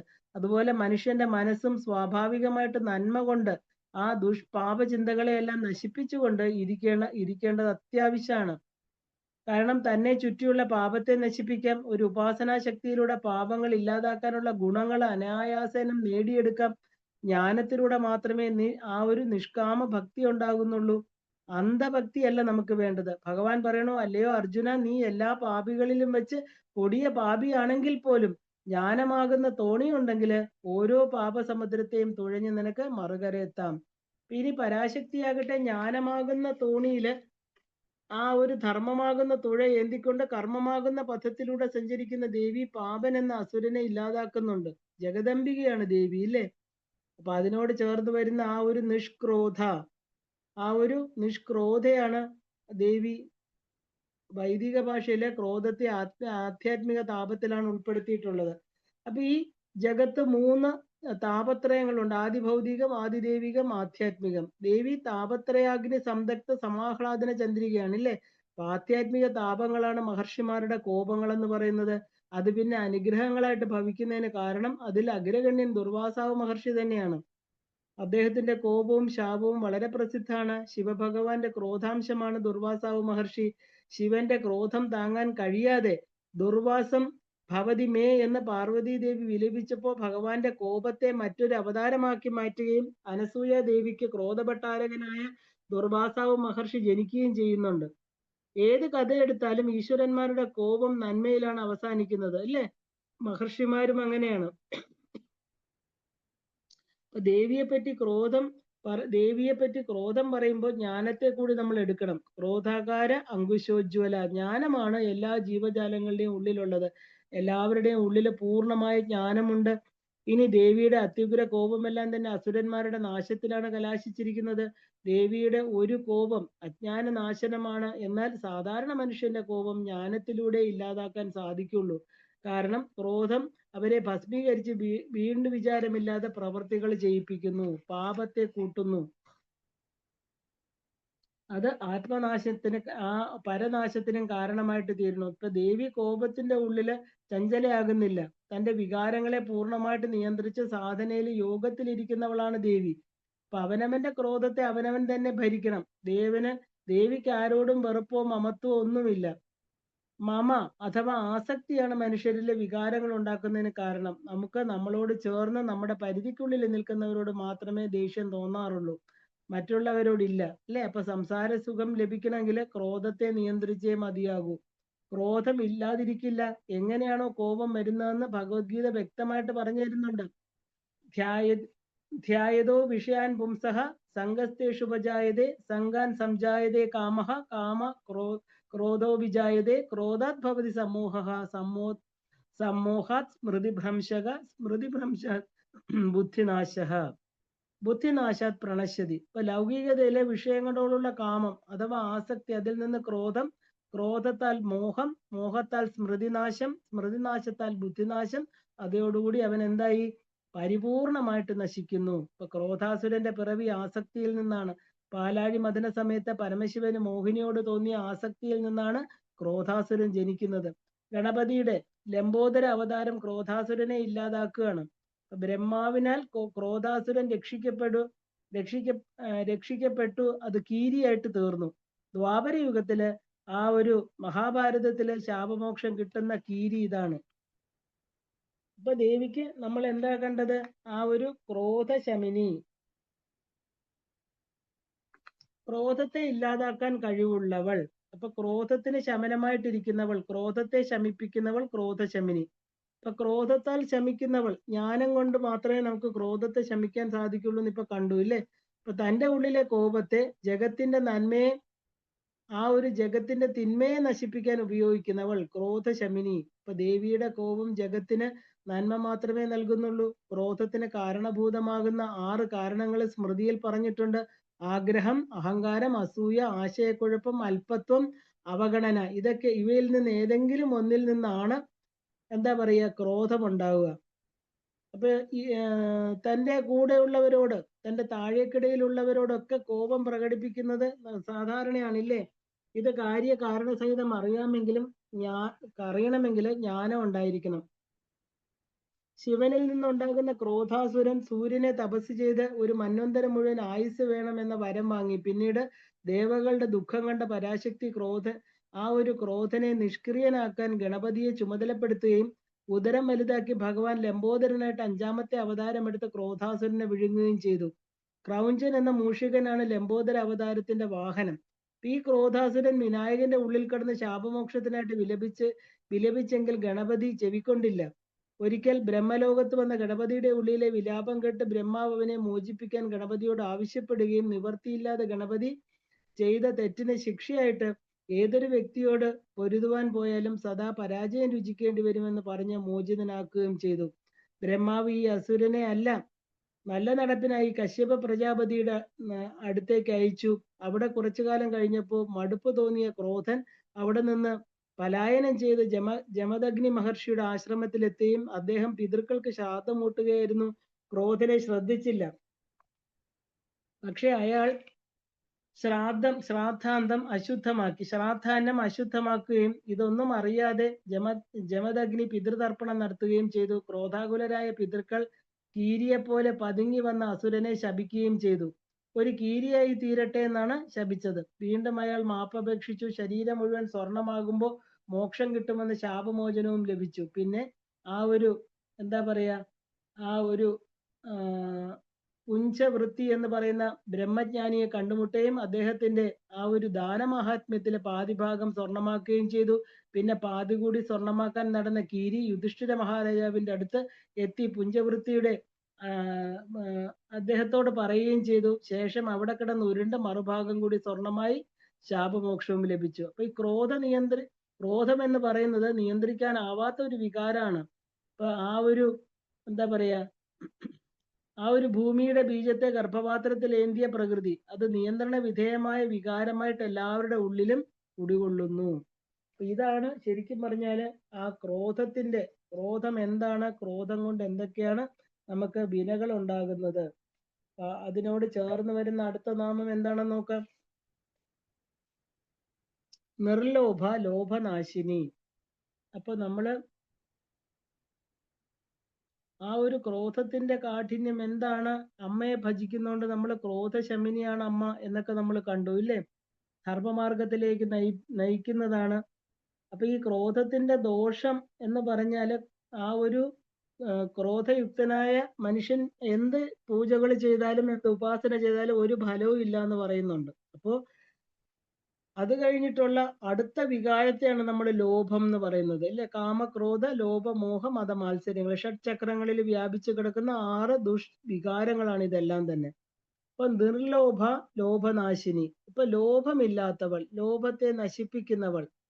ഇപ്പൊ അഷ്ടരാഗങ്ങളിൽ ഒന്നാണ് എന്താ പറയാ, കാമം, ക്രോധം, ലോഭം, മോഹം, മതം, മാത്സര്യം, ഡംഭം, അസൂയ. ഇവയാണ് അഷ്ടരാഗങ്ങൾ എന്ന് പറയുന്നത്. ഇവയെല്ലാം തന്നെ മനുഷ്യനെ ആ ഒരു അബദ്ധത്തിലേക്കും ആ പാപത്തിലേക്കും നയിക്കുന്നതാണ്. അപ്പൊ ലോഭം എന്നുള്ളത് ആ പുഷ്ടി അഥവാ ദംഭം എന്ന വികാരത്തിന് മായയിൽ പിറന്ന സന്താനമാണെന്ന് പറയാറുണ്ട്. ഇപ്പൊ പുഷ്ടി സമൃദ്ധിയെ കുറിക്കണു ഇല്ലേ? അപ്പൊ ധനധാന്യങ്ങളുടെയോ ആ ബലം, വീര്യം തുടങ്ങിയിട്ടുള്ള ആ ഒരു സമൃദ്ധി സുഖം ദംഭം ഉണ്ടാക്കുന്നു. അപ്പൊ ആ ദംഭത്തെയും പുഷ്ടിയെയും ഒന്നായി കണക്കാക്കണം. കാരണം ദംഭവും മായയുമായിട്ടുള്ള സംയോഗത്തിൽ നിന്ന് ലോഭം ഉണ്ടാകുന്നു. സമൃദ്ധി തന്റെ കയ്യിൽ നിന്ന് വിട്ടുപോകരുത് എന്ന ചിന്ത ഉണ്ടാകുമ്പോൾ തന്റെ ധർമ്മത്തിൽ ആ ഒരു വിസ്മരിക്കപ്പെടുകയും കയ്യിലുള്ളത് ചെലവാക്കാൻ മടിക്കുകയും അന്യന്റേത് സ്വന്തമാക്കാനുള്ള ആഗ്രഹം വർദ്ധിക്കുകയും ചെയ്യും. ഈ ചിന്ത ക്രമമായിട്ട് ക്രോധത്തിലേക്കും ഹിംസയിലേക്കും മനുഷ്യനെ നയിക്കുന്നു. അപ്പോ അപ്പൊ ലോഭ സർവഗുണാൻ ഹന്തി എന്ന് ആപ്തവാക്യമുണ്ട്. മറ്റെന്തെല്ലാം ഗുണങ്ങൾ ഉണ്ടെങ്കിലും ലോഭം അവയെല്ലാം നശിപ്പിക്കും. ലോഭം ഇല്ലാത്തവൾ എന്ന് മഹാദേവിയെ വിശേഷിപ്പിക്കാൻ കാരണം അതുകൊണ്ടാണ്. അപ്പോ അപ്പോ ലോഭ നാശിനി എന്ന് പറഞ്ഞാൽ എന്താ? മഹാലക്ഷ്മി എന്താ പറയുക, ഈ ഒരു ദേവി എന്ന് പറഞ്ഞ ആള്, ദേവി എന്ന് പറഞ്ഞത് ആ ഒരു മഹാശക്തിയാണ് ഇല്ലേ? അപ്പൊ ദേവിക്ക് നിർലോഭയാണ്. ദേവിക്ക് ലോഭത്തെ ഇല്ലാതാക്കാനുള്ള കഴിവുണ്ട്. ഇപ്പൊ ലോഭനാശിനി എന്നുള്ള വാക്കിന് ശരിക്കും പറഞ്ഞ വ്യാഖ്യാനത്തിന്റെ ആവശ്യമില്ല. മഹാലക്ഷ്മി പരിചാരികയായിട്ട് വർത്തിക്കുന്ന രാജരാജേശ്വരിക്ക് ലോഭചിന്ത എങ്ങനെ ഉണ്ടാകാനാണ് ഇല്ലേ? അപ്പൊ നിർലോഭ എന്നുള്ള പദത്തിന് ലോഭമില്ലാതെ സകല ചരാചരങ്ങളിലും കാരുണ്യവർഷം ചൊരിയുന്നവൾ, ഭക്തന്മാരുടെ സർവ്വ ആഗ്രഹങ്ങളും സാധിച്ചു കൊടുക്കുന്നവൾ എന്ന വ്യാഖ്യാനം. ഇപ്പൊ ലോഭനാശിനി എന്നുള്ള പദം കൊണ്ട് ഭക്തന്മാരുടെ ലോഭചിന്തയെ നശിപ്പിക്കുന്നവൾ എന്ന് കിട്ടുന്നു. ദേവിയുടെ കാരുണ്യം ലഭിക്കുന്നതോടെ ഭക്തരുടെ ജീവിതം ഐശ്വര്യപൂർണമായിട്ട് തീരും. ധനധാന്യ സമൃദ്ധിയും ബലവീര്യവർദ്ധനയും അധികാരവും പ്രതാപവും തനിയെ വന്നു ചേരും. വിവേകം വേണ്ടത്ര ഇല്ലാത്ത ഭക്തൻ തത്കാലത്തേക്കെങ്കിലും ദേവിയുടെ കാരുണ്യം വിസ്മരിച്ച് ഇതെല്ലാം തൻ്റെതാണെന്ന് ധരിച്ചുവെന്ന് വരാം. അപ്പൊ ആ ഒരു മായയ്ക്ക് അയാൾ വശംവദനാകുന്നു എന്നർത്ഥം. അങ്ങനെ പുഷ്ടിയും മായയും ഒത്തുചേരുമ്പോൾ ലോഭം ഉണ്ടാകുന്നു. പിന്നെ എന്താണ്?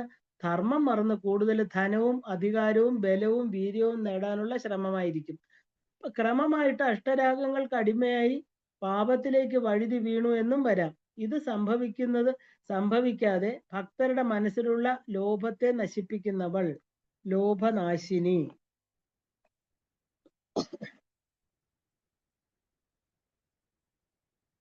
ഭക്തന്മാരുടെ ലോഭത്തെ നശിപ്പിക്കുന്നവൾ ഭക്തന്മാരുടെ മാത്രമല്ല. കാരണം ആരാണോ അമ്മയെ ശരണാഗതി ചെയ്യുന്നത് അവരുടെ എല്ലാം തന്നെ ലോഭത്തെ ഇല്ലാതാക്കുന്നവൾ ഇല്ലേ? അപ്പൊ നിർലോഭ ലോഭനാശിനി. ലോഭത്തിൽ നിന്നും നിശേഷമായ മുക്തയായവൾ നിർലോഭ. മനസ്സിലെ ഏറ്റവും വലിയ ശാപമാണ് നമുക്ക് ലോഭം. മനുഷ്യ മനസ്സിലെ ആഗ്രഹങ്ങളെ സബലമാക്കി ലോഭത്തെ തൃപ്തിപ്പെടുത്താൻ ഒരിക്കലും സാധ്യമല്ല. ലോഭം എന്തിനോടും ഉണ്ടാകാം. ആ ഒരു സർവനാശത്തിലെത്തിയാലും നമ്മളിത് തിരിച്ചറിയണമെന്നില്ല. കാരണം ലോഭമില്ലാത്തവർക്ക് ഈ ജഗത്തായിരിക്കുന്നതും ഇവിടെയുള്ള എല്ലാമായിരിക്കുന്നതും ദേവിയാണ് അല്ലെ? അതിനോട് ലോഭം വെച്ച് പുലർത്തേണ്ട ആവശ്യം ദേവിക്കില്ല. അപ്പൊ പൂർണ്ണമായ വ്യക്തിത്വമാണ് ദേവി. അവിടെ എത്തി നോക്കാൻ പോലും ലോഭത്തിന് സാധ്യമല്ല. മനുഷ്യനും പൂർണ്ണനാണ്. തന്റെ കഴിവും ആ ഒരു ബുദ്ധിയും തിരിച്ചറിഞ്ഞതിൽ തൃപ്തിപ്പെടാൻ പൊക്കോളും. ദേവിയുടെ ലോഭത്തിന്റെ ഫലമാണ് സമൃദ്ധിയായി കാണപ്പെടുന്ന ഈ പ്രപഞ്ചം. അപ്പൊ ആ ഒരു ജഗത് ജനനിയായിരിക്കുന്ന ദേവി തന്റെ മക്കളെ ചേർത്ത് വച്ചിരിക്കുകയാണ്. കാരണം എന്ത് ആവശ്യത്തിനാണെങ്കിലും നല്ലതാണ്. ആ ഒരു എന്താ പറയാ, ലോഭനും ഒരു അസുരനായിട്ട് നമുക്ക് കാണാം. കാരണം പാലാഴി മദന സമയത്ത് ബ്രഹ്മദേവന്റെ അഭിനിവേശം വർദ്ധിച്ച് അധരം പിഴച്ചുണ്ടായതാണ് ലോഭാസുരൻ എന്ന് പറയാറുണ്ട്. അഭിലാഷം എന്നത് തന്നെയാണ് ലോഭം. അവിടെ ഉണ്ടായിരുന്ന കുബേരൻ ഇത് സമ്മാനമായിട്ട് കൊടുത്തു ലോഭാസുരനെ. അങ്ങനെ കുബേരന്റെ പുത്രനായിട്ട് ഒരു കാലത്ത് അസുര ഗുരുവായ ശുക്രാചാര്യനെ കാണുകയും ശിവഭഗവാനെ തപസ് ചെയ്യാൻ പുറപ്പെടുകയും ചെയ്തുവെന്നും മഹാദേവന്റെ അനുഗ്രഹത്താൽ ഭയമില്ലാതായ ലോപാസുരൻ ജഗത്ത് കൈയടക്കുകയും ചെയ്തു. അപ്പൊ ദേവകൾ തളർന്നുപോയി. ഒരിക്കൽ കുബേരൻ കൈലാസത്തിലേക്ക് പോകുമ്പോൾ ലോപാസുരനെ കാണുന്നു. പിതാവിനോടൊപ്പം അവിടേക്ക് പോകാൻ ആഗ്രഹിച്ചെങ്കിലും ലോഭത്തിന് പാവനമായിരിക്കുന്ന കൈലാസത്തില് സ്ഥാനമില്ല എന്നത് അറിഞ്ഞ് കുബേരനെ ലോഭൻ ആക്രമിക്കുക. ചെറുത്തുനിന്നെങ്കിലും കുബേരനെ വികൃത രൂപനാക്കി മാറ്റി. ലോഭം എന്ന വികാരം കുബേരനിൽ ഉണ്ടാക്കി ലോഭാസുരൻ ജയിക്കുകയും ചെയ്തു. അപ്പൊ കുബേരൻ പാർവതി ദേവിയോട് തന്നെ ലോഭം കാണിച്ച് ശിക്ഷ വാങ്ങി. ദേവി വിനായകനോട് തന്റെ ഗജമുഖം വലുതാക്കി ലോഭാസുരനോട് യുദ്ധം ചെയ്ത് അങ്ങനെ 4ാമത്തെ അവതാരമായിരിക്കുന്ന ഗജാനൻ ഉണ്ടാവുകയും ഭീമാകാരനായിരിക്കുന്ന ഗജമുഖം കണ്ട് ഭയന്ന ലോഭനെ വധിക്കാൻ പോയപ്പോൾ വളർത്തു പിതാവായിരിക്കുന്ന കുബേരൻ തടഞ്ഞു. എവിടെയെല്ലാം ഈശ്വര ജപം മുഴങ്ങുന്നുവോ അവിടെയൊന്നും പ്രവേശിക്കരുതെന്ന് ആ ഒരു നിബന്ധനയോടെ ലോഭാസുരനെ ഗണപതി വിട്ടയക്കുകയും ചെയ്തു. ഒറ്റക്കണ്ണനായി മാറിയ കുബേരനെ പാർവതി ദേവി ധനത്തിന്റെ അധിപതിയാക്കി സ്വർണ്ണ നിറമായി തീർന്നു. അങ്ങനെ കുബേരൻ ഏകാക്ഷ പിങ്കളൻ എന്നുള്ള നാമത്തില് അറിയപ്പെടാനും തുടങ്ങി. അപ്പൊ ലോഭനാശിനിയാണ് ദേവി. ലോഭത്തെ നശിപ്പിക്കുന്നവൾ അല്ലേ?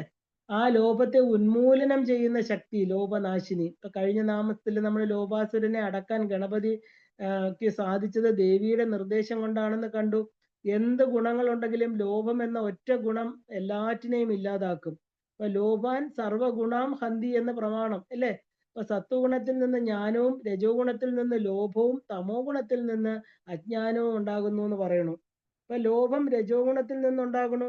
രജസ് പ്രകൃതിയിൽ അലിഞ്ഞു ചേർന്നിരിക്കുന്ന ഒന്നാണ്. അതിലുള്ളവർ പോലും ഇതുള്ളവർ ജീവിക്കാൻ പോലും മറന്നു പോകുന്നു എന്ന് പറയാറുണ്ട്. മുക്തി അവർക്ക് അന്യമാണ്. അർജുനനായ നമ്മള് ഓരോ ജീവാത്മാവിനോടും ഭഗവാൻ പറയുന്നു, രജസ് എന്ന ഗുണപ്രധാനമാകുമ്പോൾ ആ വൃത്തിയില് ലോഭം, അധ്വാനം, അഹങ്കാരം, കർമ്മത്തിൽ അശാന്തി, ആഗ്രഹം ഇതൊക്കെ ഉണ്ടായിത്തീരും. സ്വയം തൃപ്തനായവന് മാത്രമേ ലോഭം ഇല്ലാതിരിക്കാൻ സാധിക്കുകയുള്ളൂ. ഇപ്പൊ ലോഭം ബാധിക്കാതിരിക്കാൻ വേണ്ടി ആവശ്യം, അത്യാവശ്യം, അനാവശ്യം ഇവയെ നമ്മൾ തിരിച്ചറിഞ്ഞാൽ മാത്രം മതി. ഈ 3 അകാരങ്ങളാണ് ലോഭത്തെ നിയന്ത്രിക്കുന്ന ശക്തി. വ്യക്തികളുടെ ആവശ്യങ്ങൾ ഓരോന്നായിരിക്കും. എന്നാലും പരസ്പരം താരതമ്യം ചെയ്യാതെ ജീവിച്ചാല് ഈ ലോഭത്തിൽ നിന്ന് നമുക്ക് മുക്തരാകാൻ സാധിക്കും. ഇപ്പൊ ലോഭഗ്രസ്തമായിട്ടുള്ള ഒരാൾക്ക് ഈശ്വര സാക്ഷാത്കാരം ഒരിക്കലും ലഭിക്കുന്നില്ല. കാരണം അതിൽ നിന്ന് ഭിന്നമായ, അതായത് തന്റെ ഉള്ളിലിരിക്കുന്ന ഈശ്വരനിൽ നിന്ന് ഭിന്നമായ ഒരു ശക്തിയാണ് ആഗ്രഹ പൂർത്തീകരണത്തിനായി തേടിക്കൊണ്ടിരിക്കുന്നത് അല്ലെ? തന്നെ തിരിച്ചറിയാത്ത വ്യക്തിക്ക് വഴിതെറ്റിപ്പോകും. ആത്മരക്ഷ എന്നത് ഒരിക്കലും സാധ്യമല്ല. ആത്മനാശത്തിലേക്കുള്ള നരകത്തിന്റെ 3 ദ്വാരങ്ങളാണ് കാമം, ക്രോധം, ലോഭം. അപ്പൊ ഈ അഷ്ടവൈരികളായിരിക്കുന്ന കാമക്രോധ ലോഭ മോഹ മത മാത്സര്യങ്ങള് എന്താ പറയാ ആ സത്യങ്ങളിൽ നാം ഇപ്പോൾ മനസ്സിലാക്കി ദേവിയുടെ അനുഗ്രഹം കൊണ്ട് ഇതിനെയൊക്കെ ത്യജിച്ചു കൊണ്ടിരിക്കണം. കാരണം എന്താ? എപ്പോ വേണമെങ്കിലും ഇത് നമ്മളെ ബാധിക്കാം. ലോഭനം എന്നാല് സമ്പത്ത്, സ്വർണം, ആകർഷിക്കപ്പെടുന്നത്, പ്രേരണ, വ്യഗ്രത എന്നൊക്കെ അർത്ഥം എടുക്കാം. അപ്പൊ ഇതിനെ ഒന്നും ആശിക്കാത്തവള് ആരെന്ന് ചോദിച്ചാൽ ദേവി മാത്രമാണ് അല്ലെ? ഇനി ഒരു മനുഷ്യന്റെ ഏറ്റവും വലിയ സമ്പത്ത് അവന്റെ സാധനയും ഉപാസനയുമാണെന്ന് തിരിച്ചറിഞ്ഞോണം. അതിനെ വളർത്തുന്ന ശക്തി നമ്മുടെ ഉള്ളിൽ കുടികൊള്ളുന്ന ദേവി തന്നെയാണ്. ഇപ്പൊ സ്വർണം എന്നാൽ സത്കീർത്തി എന്ന് നമുക്ക് അർത്ഥം എടുക്കാം. അപ്പൊ ഇതിനോട് ചേർന്ന് തന്നെയാണ് ഇനി എല്ലാ നാമങ്ങളും വരുന്നത്. അപ്പൊ അടുത്ത നാമം നോക്കുകയാണെങ്കിൽ നിസ്സംശയ സംശയഗ്നി. അപ്പം ഈ ദേവിയുടെ നിർഗുണമായിരിക്കുന്ന നാമങ്ങളെല്ലാം തന്നെ ഇങ്ങനെ ചേർന്ന് വരുന്നു. കാരണം ഇത് നമുക്ക് വ്യാഖ്യാനിക്കാന്ന് പറഞ്ഞാൽ നമ്മുടെ വികാരങ്ങൾ, നമുക്ക് കാണാൻ പറ്റാത്ത നമ്മുടെ അനുഭവ സമ്പത്താണ് ഈ വികാരങ്ങൾ എന്ന് പറയുന്നത് അല്ലേ? അപ്പോ നിസ്സംശയ, അതോ ഇതോ എന്ന് തീർച്ചപ്പെടുത്താൻ കഴിയാതെ ചഞ്ചലമായിരിക്കുന്ന മനോഭാവത്തെയാണ് നമ്മൾ സംശയം എന്ന് പറയുന്നത്. അപ്പൊ ശരിയും തെറ്റും, ധർമ്മവും അധർമ്മവും വിവേചിച്ചറിയാനുള്ള കഴിവിനെ സംശയം നശിപ്പിക്കുന്നു ഇല്ലേ?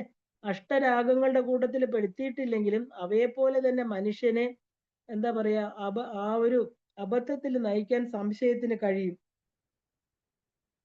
സംശയാലുവാകുമ്പോൾ ശ്രദ്ധ ഇല്ലാതായിട്ട് തീരും, ഇന്ദ്രിയ നിയന്ത്രണം അസാധ്യമാകും, ജ്ഞാനം നഷ്ടപ്പെടും, ശാന്തി ലഭിക്കാതെയും വരും.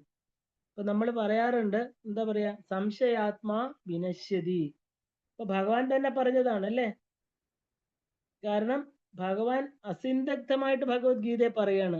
ആ ഒരു നിസ്സംശയ എന്നുള്ള നാമം കൊണ്ട് ലളിതാദേവി സംശയങ്ങൾ ഇല്ലാതാക്കുന്നവളാണ്. അപ്പൊ നമ്മൾ ആരെ ആശ്രയിച്ചാലാണോ നമ്മുടെ സംശയങ്ങൾ ഇല്ലാതാകുന്നത്, അപ്പോ അത് ദേവിയാണ്. അപ്പോ ആ ഒരു ശുദ്ധ വിജ്ഞാന സ്വരൂപിണിയായിരിക്കുന്ന ദേവിക്ക് സംശയം ഇല്ലെന്ന് പറയേണ്ട ആവശ്യമില്ല അല്ലേ? സംശയങ്ങളെ നശിപ്പിക്കുന്നവൾ എന്നർത്ഥം ഈ നാമത്തിന് ചേരും. കാരണം ഗുരുരൂപിണിയാണ് ലളിതാംബിക. അപ്പൊ ആ ദേവി എന്താണ്? ആ ഒരു അസംശയ സംശയ സംശയ ചിഹ്ന അപേക്ഷ ഗുരുർ മത. അപ്പൊ ഈ ഒരു തന്ത്രരാജ നിർവചന പ്രകാരം ഗുരു സംശയമില്ലാത്തവനും സംശയങ്ങളെ ഇല്ലാതാക്കുന്നവനുമായിരിക്കണം എന്നാണ് അല്ലേ? അപ്പൊ അങ്ങനെയുള്ള ഗുരുവും ലളിതാദേവിയും തമ്മിൽ യാതൊരു വ്യത്യാസവും ഇല്ല എന്ന് പറയുന്നു. അപ്പൊ ഗുരു തന്നെയാണ് ദേവി, അഥവാ ദേവി തന്നെയാണ് ഗുരു. അപ്പൊ സംശയഖിനി എന്ന നാമം കൊണ്ട് ഉപാസകന്റെ സംശയങ്ങൾ നശിപ്പിച്ച് ചാഞ്ചല്യത്തെ ഇല്ലാതാക്കി മുക്തിയിലേക്ക് നയിക്കുന്ന ദേവിയുടെ ഭക്ത വാത്സല്യത്തെയാണ് കാണിക്കുന്നത്. ചിത്യന്തേ സർവ സംശയാഹ എന്ന ശ്രുതികളിലും ആ ഒരു സ്മൃതികളിലും കാണപ്പെടുന്നുണ്ട്. അപ്പോ ഈ നിസ്സംശയ സംശയഗ്നി എന്ന് പറയുന്ന നാമം നിർഗതമായ സംശയത്തോടെ ഉള്ള ശക്തി എന്നും ആ സംശയഗ്രസ്തമല്ലാത്ത ശക്തി എന്നൊക്കെ നമുക്ക് ഇതിന് അർത്ഥം എടുക്കാം. മനുഷ്യരിൽ ഒരു വ്യക്തിക്ക് സംശയം വരുന്നത് അപരിചിതമായിരിക്കുന്ന ചുറ്റുപാടുകള്, അവ്യക്തമായിരിക്കുന്ന കാഴ്ചപ്പാടുകളിലാണ് അല്ലേ? രണ്ടും ജ്ഞാനത്തിന്റെ അഭാവം കൊണ്ടാണ് ഉണ്ടാകുന്നത്. ഒരു വ്യക്തിയുടെ അഭിപ്രായം അതിനെക്കുറിച്ചുള്ള അറിവുകൾ പൂർണ്ണമാകുമ്പോഴേ നമുക്ക് ലഭിക്കുന്നുള്ളൂ. ഇല്ലെങ്കിൽ ആ ഒരു ഭൂരിപക്ഷത്തോടൊപ്പം നിന്നാൽ ചിലപ്പോൾ കാലക്രമേണ അത് മാറ്റേണ്ടതായിട്ട് വരും. ഭഗവത്ഗീതയില് ഇതിനെ ഭഗവാൻ നന്നായി പറഞ്ഞു തരുന്നുണ്ട് ഇല്ലേ? ആ ഒരു അജ്ഞനും ജ്ഞാനത്തെ മാനിക്കാത്തവനും സംശയാത്മാവും നശിക്കപ്പെടുന്നു. സംശയാത്മാവിന് ഈ ലോകത്തിനോ പരലോകത്തിലോ ഗതിയില്ല. അപ്പൊ അതിൽ നിന്നും സംശയം ഒരു വ്യക്തിയെ എത്രമാത്രം നശിപ്പിക്കുന്നു നമുക്ക് അറിയാൻ സാധിക്കും ഇല്ലേ? അപ്പൊ നാം സമീപിക്കുന്ന ആ ഒരു വ്യക്തി അല്ലെങ്കിൽ വസ്തുക്കളെല്ലാം തന്നെ വ്യത്യസ്ത അല്ലെങ്കിൽ വൈരുദ്ധ്യങ്ങളുള്ളതാണ്. ഇനി ബ്രഹ്മസത്യത്തെ ആർക്കും ഇന്നതാണെന്നോ ഇന്ന വസ്തുവിലാണെന്നോ ഇന്ന ഗുണങ്ങളിലാണെന്നോ ലോഭത്തെ തളച്ചിടാൻ നമുക്ക് സാധ്യമല്ല. അപ്പൊ അതിന്റെ പ്രകൃതത്തെ അറിഞ്ഞിരിക്കുക എന്നത് മാത്രമേ നമുക്ക് കരണീയമായിട്ടുള്ളൂ. പെരുന്തച്ഛന്റെ കഥ പറയുകയാണെങ്കിൽ തന്റെ ദേശവാസികൾക്കായി ഉളിയന്നൂരിലെ ഒരു കുളം അത് അദ്ദേഹം നിർമ്മിക്കുകയാണ്. ആ ഒരു ചതുരവും ദീർഘചതുരം വൃത്തം ത്രികോണം ഏത് രീതിയിൽ വേണമെങ്കിലും കാണുന്നവർക്ക് അവനവന്റെ കാമനകൾക്കനുസരിച്ച് ദർശിക്കാൻ സാധിക്കുമായിരുന്നു. അതുപോലെ ബ്രഹ്മത്തെ ആരാധിക്കുമ്പോൾ അതിന്റെ സവിശേഷതകളെ കുറിച്ച് വ്യക്തമായിട്ടുള്ള ധാരണകൾ ഉണ്ടാവണം. ഓരോ നദിയും കടലിലേക്ക് എന്ന പോലെ വേണം ഓരോ ആരാധനാ മാധ്യമങ്ങളെയും ദർശിക്കാൻ. അവയിൽ തനിക്ക് യോജിച്ചതിൽ ഉറച്ചു നിന്നുകൊണ്ട് ജ്ഞാനം നേടിക്കൊള്ളണം. ഇനി നിർഗുണാരാധനയാണ് ഇഷ്ടമെങ്കിൽ അതുമാകാം, പക്ഷെ പൂർണ്ണമായ ജ്ഞാനം ഉണ്ടാവണമെന്ന് മാത്രം. അല്ലാതെ അന്ധമായി നിഷേധിക്കുന്ന ഒന്നും ചെയ്യരുത്. നമ്മുടെ ആ സ്വധർമ്മ കർമ്മത്തിലൂടെ ഏത് ആരാധനയും ഏകാഗ്രതയ്ക്ക് വേണ്ടിയിട്ടാണ് നമ്മൾ ചെയ്യുന്നത്. അപ്പൊ താൻ ചെയ്യുന്ന കർമ്മങ്ങൾ അറിഞ്ഞ് പൂർണ്ണ അർപ്പണ ഭാവത്തോടെ ചെയ്യുമ്പോൾ അവിടെ സംശയമേ ഇല്ലാതായിട്ട് തീരുന്നു. ഇതാണ് നിസ്സംശയം. അപ്പോൾ ജ്ഞാനം തേടുമ്പോൾ സ്വാഭാവികമായിട്ടും സംശയം ഉണ്ടാകാം, എന്നാലേ ജ്ഞാനം വർദ്ധിക്കുന്നുള്ളൂ ഇല്ലേ? ജ്ഞാനഭാവം വളരണം. ജ്ഞാനത്തിന് വേണ്ടിയുള്ള സംശയം നല്ലതും മുൻവിധിയോടുള്ള സംശയം വർജ്യവുമാണ്. അപ്പോ ദേവി എന്താണ്? സംശയഖിനി. ആ ഒരു സംശയത്തെ ഇല്ലാതാക്കുന്നവൾ. അപ്പോ ആ ഒരു സംശയഖിനി എന്ന് പറഞ്ഞാൽ ഈ ഘ്നോതി എന്നാൽ ഇല്ലാതാക്കുന്നവൾ, ഇഖ്ന എന്നെന്ന് പറഞ്ഞാൽ കൊല്ലുക, നശിപ്പിക്കുക എന്നൊക്കെയാണ് അർത്ഥം. സംശയമില്ലാത്തവൾ സംശയത്തെ ഹനിക്കുന്നു. അപ്പൊ ജ്ഞാനാർത്ഥിയും ജ്ഞാനദാതാവും ശക്തി തന്നെയാണ്. കാരണം കർമ്മങ്ങളിൽ അറിവും പൂർണ്ണ സമർപ്പണവും ഉള്ളവർക്ക് സംശയം ഉണ്ടാകുന്നില്ല. അവരാണ് സംശയം നിവർത്തി തരുന്നത്. ജ്ഞാനദാതാക്കളാണ് അവരെയാണ് നമ്മൾ ഗുരുക്കന്മാരെന്ന് പറയുന്നത്. ഗുരുവിന് മാത്രമേ സംശയഗ്രസ്തമായിരിക്കുന്ന മനസ്സിൽ അതിനെ ഇല്ലാതാക്കാൻ സാധിക്കുന്നുള്ളൂ. ഇവിടെ ദേവി തന്നെ ഗുരുരൂപിണിയായിട്ട് കർമ്മത്തില് സമർപ്പിതമായിട്ടുള്ളവരുടെ ഉള്ളിൽ ഇരിക്കുകയാണ്. അപ്പോ സൂചകൻ, വാചകൻ, ബോധകൻ, നിഷിദ്ധൻ, വിഹിതൻ, കാരണൻ ഇങ്ങനെ 6 തരത്തിലുള്ള ഗുരുക്കന്മാരെ ഗുരുഗീത പറയുന്നുണ്ട്.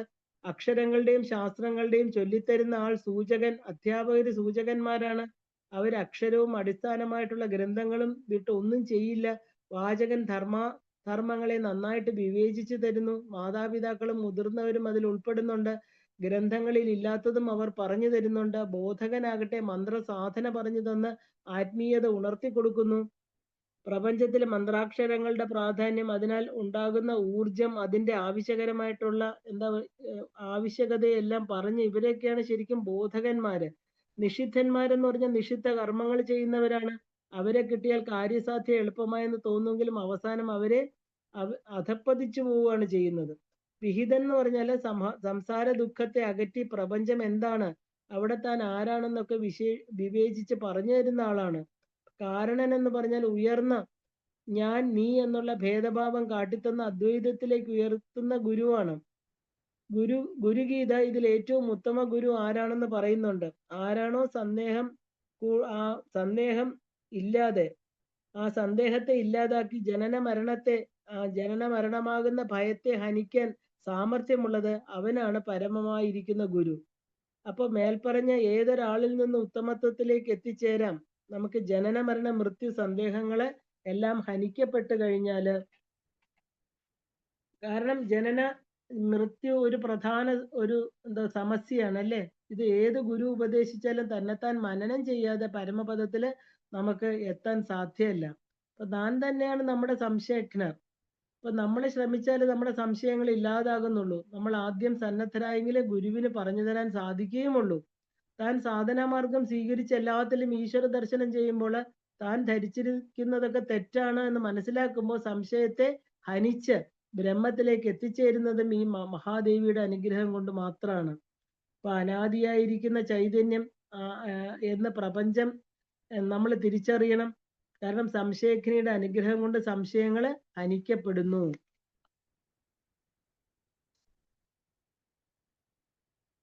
അടുത്ത നാമം ഇതിന്റെ കൂടെ ചേർന്ന് വരുന്നത് തന്നെയാണ് നിർഭവ ഭവനാശിനി. നിർഭവ ഭവനാശിനി എന്നുള്ള നാമം, അതായത് 174 175. നിർഭവ എന്ന് പറഞ്ഞാൽ ഉൽപ്പത്തി ഇല്ലാത്തവൾ എന്നർത്ഥം. ആദിയും അന്തവും ഇല്ലാത്ത പരാശക്തി. ഭവത്തെ, അതായത് സംസാര ബന്ധത്തെ നശിപ്പിക്കുന്നവൾ എന്നും അർത്ഥം എടുക്കാം. അങ്ങനെ അർത്ഥം എടുക്കുമ്പോൾ ഭവനാശിനി എന്ന നാമം കൂടുതൽ വ്യക്തമായിട്ട് സൂചിക്കപ്പെടുകയാണ്. കാരണം ഈ രണ്ട് നാമങ്ങളും പരസ്പര പൂരകങ്ങളാണ് അല്ലെ. ദേവി തന്റെ ഭക്തന്മാരുടെ സംസാര ബന്ധത്തെ നശിപ്പിച്ച് മുക്തി കൊടുക്കുന്നവളാണ്. ദേവി ഭാഗവതത്തിൽ ഇത് പറയുന്നുണ്ട്. കാരണം എന്താ പറയാ, ഒരു സംസാര ബന്ധത്തില് പെട്ടുഴലുന്ന എല്ലാ സംസാരികളെയും ദേവിയുടെ അനുഗ്രഹം അതിൽ നിന്ന് മോചിക്കപ്പെടുത്തുന്നു എന്ന് നമുക്ക് പറയാം. അപ്പൊ നിർഭവ ഭവനാശിനി. അപ്പൊ നിർഗതമായിട്ടുള്ള ഭവമായിരിക്കുന്നത് ആ നിർഭവ അല്ലേ. ഉണ്ടാകുന്നതെല്ലാം നമുക്ക് ഭവമാണ്. അപ്പൊ അവയ്ക്ക് നിലനിൽപ്പും അതിജീവനവുമുണ്ട്. ഇനി ഭവിച്ചത് മനുഷ്യൻ മാത്രമാണ് എല്ലാത്തിനും അടിപതറിപ്പോകുന്നത്. ഈ ഭവത്തില് കാമം, രൂപം, അരൂപം എന്നിങ്ങനെ 3 തലമാണ് ഭവിച്ചിട്ട് ഉള്ളത്. അപ്പൊ കാമം എന്നത് ആഗ്രഹങ്ങളുടെ മേഖലയാണ്. രൂപം എന്നത് ഭൗതിക ലോകം. അരൂപം എന്നുള്ളത് ആധ്യാത്മിക ലോകം. മനുഷ്യൻ ഒഴിച്ചുള്ള ഒന്നിലും എന്താ പറയാ ഒരു സങ്കല്പങ്ങളും ഇല്ല. കാരണം മനുഷ്യൻ ഒഴിച്ചുള്ള എല്ലാ ജീവജാലങ്ങളും ഈ പ്രപഞ്ചത്തിലുണ്ട് ഇല്ലേ. അതിനൊന്നും സങ്കല്പങ്ങളേ ഇല്ല. ഒന്നിനെ കുറിച്ചും ധാരണയില്ല. അവ ജനിക്കുന്നു, ജീവിക്കുന്നു, മരിക്കുന്നു എന്ന് മാത്രം. അതിനിടയിൽ അവര് തങ്ങളിൽ നിക്ഷിപ്തമായ കർമ്മങ്ങൾ ചെയ്യണമെന്ന് മാത്രമേ ഉള്ളൂ. എന്നാൽ മനുഷ്യരൂപം എന്നാണ് ആ ഒരു സങ്കല്പത്തിൽ അടിസ്ഥാനപ്പെടുത്തുകയാണ് മനുഷ്യന്റെ ജന്മം മുതൽ അനേക കോടി ബ്രഹ്മാണ്ടങ്ങൾ വർത്തിക്കുന്നത് ശൂന്യതയിലാണ് അല്ലെ. ഈ ഭൂമിയും വർത്തിക്കുന്നത്. അപ്പൊ നിർഭവം എന്ന് പറഞ്ഞാല് അനാദിയായിരിക്കുന്ന ചൈതന്യത്തെയാണ് പറയുന്നത്. അപ്പോൾ ആധാരമില്ലാത്ത, ഭാവമില്ലാത്ത, ആദി അനന്തങ്ങളില്ലാത്ത, ലൗകികതയുമായിട്ട് ബന്ധമില്ലാത്ത ആണ് നമ്മുടെ ഉള്ളിലെ ചൈതന്യം എന്നർത്ഥം. അപ്പൊ സംസാര സുഖ ദുഃഖങ്ങളിൽ ഉഴലാത്തതാണ് ദേവി ഭാവം. ശിവനും വിഷ്ണുവും ദേവിയും എല്ലാവരും നിർഭവർ തന്നെയാണ്. ഭഗവാൻ പറയണു, അല്ലയോ അർജുന, പ്രകൃതിയും പുരുഷനും അനാദിയാണെന്ന് അറിഞ്ഞാലും ശരീരത്തിലെ പരിവർത്തനങ്ങളും പ്രകൃതി ഗുണത്തിന്റെ 3 സ്വഭാവങ്ങളും ഭൗതിക ഊർജത്താൽ ഉണ്ടാക്കപ്പെടുന്നതാണെന്ന് അറിയണം. കാരണം പുരുഷൻ പ്രകൃതിയോടും ചേരുമ്പോഴാണ് പ്രകൃതി ദൃശ്യമാകുന്നത്. ഈ ഭവസാഗരം മുഴുവൻ ദേവി തന്നെയാണെങ്കിൽ ഇവിടെയുള്ള ജനിച്ചു മരിക്കുന്ന ഈ സത്യം അറിയുന്നവരും അറിയാത്തവരും എല്ലാം ദേവീ സത്തകൾ തന്നെയാണ്. ഈ ഭവത്തിന് ജീവിച്ചിട്ടും ഭവം ഏൽക്കാത്തവരുണ്ട് ഇല്ലേ? എന്നിട്ട് താൻ സൃഷ്ടിക്കുന്ന ഭാവത്തിൽ ജീവിച്ച് മരിക്കണം. ഇപ്പം എട്ടുകാലി എന്താണ്? ആ ഒരു താൻ സൃഷ്ടിക്കുന്ന വല അല്ലെ, അതിനുള്ളിലാണ് മരിക്കുന്നത്. അതുപോലെ തന്നെ മരിക്കുന്ന ധാരാളം ജന്മങ്ങള് ഈ ഭൂമിയിലുണ്ട്. അപ്പൊ അത് ഭവമുക്തമാണ്. കാരണം മഹാദേവൻ എന്ന് പറയുന്ന ഭവൻ ഇല്ലാതിരുന്ന സമയത്ത് കഠിനമായ സാധനയിലൂടെ ഭവനുമായിട്ട് ചേരുകയായിരുന്നു പാർവതി ദേവിയുടെ തപസ്. പൂർണ്ണമാകുന്ന ഘട്ടം വന്നപ്പോഴാണ് കാമദേവൻ ഭസ്മീകരിക്കപ്പെടുന്നത്, ശിവൻ വൈരാഗിയാകുന്നതും. പക്ഷെ ദേവി എല്ലാ പ്രതിബന്ധങ്ങളെയും അതിജീവിച്ച് ഭവനോട് ചേർന്ന് ഭവാനിയായിട്ട് തീരുകയാണ്. അവ ഒരിക്കലും പിരിയാതെ പാതി ഉടലും ഒരു ഉയിരുമായിട്ട് തീർന്നു. ഭവങ്ങളെല്ലാം തന്നെ ശിവശക്തി സ്വരൂപങ്ങളാണ്. അപ്പോൾ ഈ ദേവി തന്നെ ഭവസാഗരത്തില് ഭവനാശിനിയായിട്ട് വർത്തിക്കുന്നു. ഭവത്തെ നാശനം ചെയ്യുന്നവൾ ഭവനാശിനി. അപ്പൊ സംസാര ലോകത്തെ നശിപ്പിക്കുന്നവൾ അല്ലേ? ആദ്യം സംസാര ലോകവുമായിട്ടുള്ള സംഘത്തെ ഇല്ലാതാക്കണം. എട്ടുകാലിയെ പൂർണാഭം എന്ന് പറയുന്നുണ്ട്. എട്ടുകാലി താൻ സൃഷ്ടിച്ച ജാലത്തില് ഉലയാതെ തന്റെ ആവശ്യങ്ങൾക്ക് വേണ്ടി സമർത്ഥമായി ഉപയോഗിക്കുകയാണ് ചെയ്യുന്നത്. അതിന്റെ ആ ഒരു സഹജമായ അനുഗ്രഹമാണിത്. അപ്പോ തന്റെ വലയെ കേടാക്കാതെ എട്ടുകാലി ഇരയെ ഭക്ഷിക്കുന്നതും മോചിപ്പിക്കുന്നതും. അപ്പോ പ്രകൃതിയിലുള്ള 24 ഗുരുക്കന്മാര്, ദത്താത്രേയന്റെ 24 ഗുരുക്കന്മാരിൽ ഒരാളാണ് ഈ പൂർണാഭം എന്ന് പറയുന്നത് അല്ലേ? ഇനി ഈ ഒരു വല കേടായാൽ തന്നെ അത് ഉപേക്ഷിച്ചിട്ട് വേറൊന്നുണ്ടാക്കും. അതിലെ കേടുപാടുകൾ തീർക്കാൻ അതിന് കഴിയില്ല.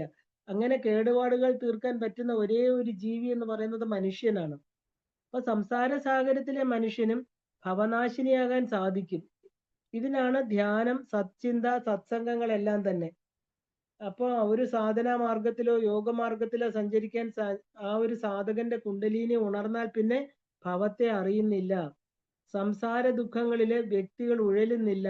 അനന്തമായ ബ്രഹ്മാണ്ടങ്ങളെ കുറിച്ച് ചിന്തിക്കുമ്പോൾ അതില് ഈ പറയുന്ന ഈ ഭൂമി, ഇവിടുത്തെ ചെറിയ ജീവനുകളും എല്ലാം തന്നെ പതുക്കെ പതുക്കെ നമുക്ക് അപ്രത്യക്ഷമാകുന്നത് കാണാം. ഇവിടെ ജനന മരണ ചക്രങ്ങളോ കാലചക്രമോ മരിച്ചാൽ കിട്ടുന്ന സ്വർഗപ്രാപ്തിയോ സാധകൻ ചിന്തിക്കുന്നില്ല. അപ്പൊ തന്റെ ഉള്ളില് അനാദി ചൈതന്യത്തെ അറിഞ്ഞ് അനാദിയിലേക്കുള്ള യാത്ര അവൻ തുടങ്ങും. അവിടെ ഭവരോഗത്തിൽ നിന്ന് മുക്തനായി ഭവിക്കുന്ന ആ ഒരു ഭവനത്തെ അശിക്കുന്നവൾ എന്ന് അർത്ഥമെടുക്കണം.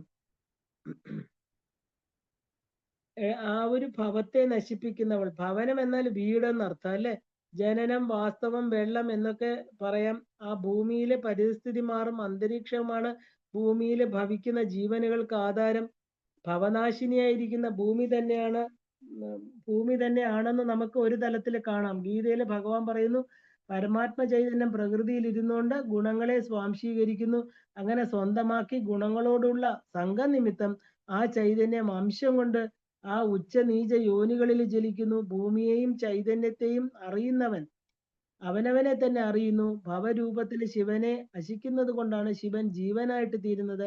ശിവൻ തന്നെയാണ് ശരീരത്തിലിരിക്കുന്നതും കാലചക്രത്തിലൂടെ അതിന് വിടുതൽ നൽകുന്നത് ശക്തിയുമാണെന്ന്. അപ്പൊ ഈ അർത്ഥങ്ങളെല്ലാം തന്നെ മനസ്സിലാക്കി വരുമ്പോൾ ഇതെല്ലാം തന്നെ പരസ്പരം ബന്ധപ്പെട്ടതാണെന്ന് നമുക്ക് മനസ്സിലാകാം. അപ്പൊ നിർഭവ ഭവനാശിനി. ഇനി അടുത്ത നാമമോ നിർവികൽപ്പ.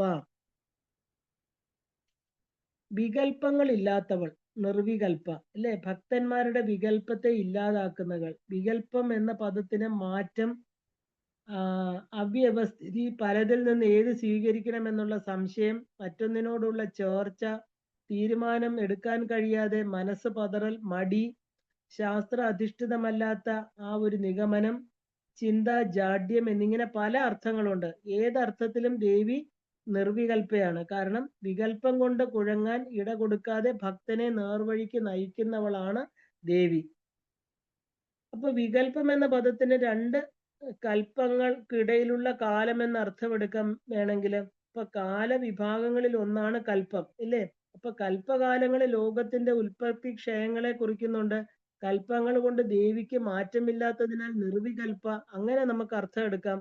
കൽപ്പത്തിന് ശാസ്ത്രവിധി എന്നും അർത്ഥമുണ്ട്. അപ്പൊ ഈ പക്ഷത്തില് നിർവികൽപ്പ എന്ന പദത്തിന് ശാസ്ത്രങ്ങൾ കൊണ്ട് അനുമാനിക്കാൻ കഴിയാത്ത മഹാത്മ്യമുള്ളവൾ.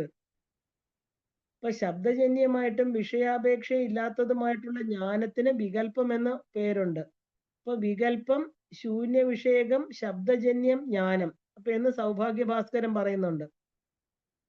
അപ്പോ എന്താണ് വികല്പത്തിൽ നിന്ന് നിഷ്ക്രമിച്ചവൾ എന്നും ഈ നാമത്തിന് അർത്ഥം എടുക്കാം. നിത്യജ്ഞാനം രൂപയായിട്ടുള്ളവൾ. ഇന്ന് നമുക്കിവിടെ നിർത്താം. എല്ലാവർക്കും ശ്രീമാത്രേ നമഃ.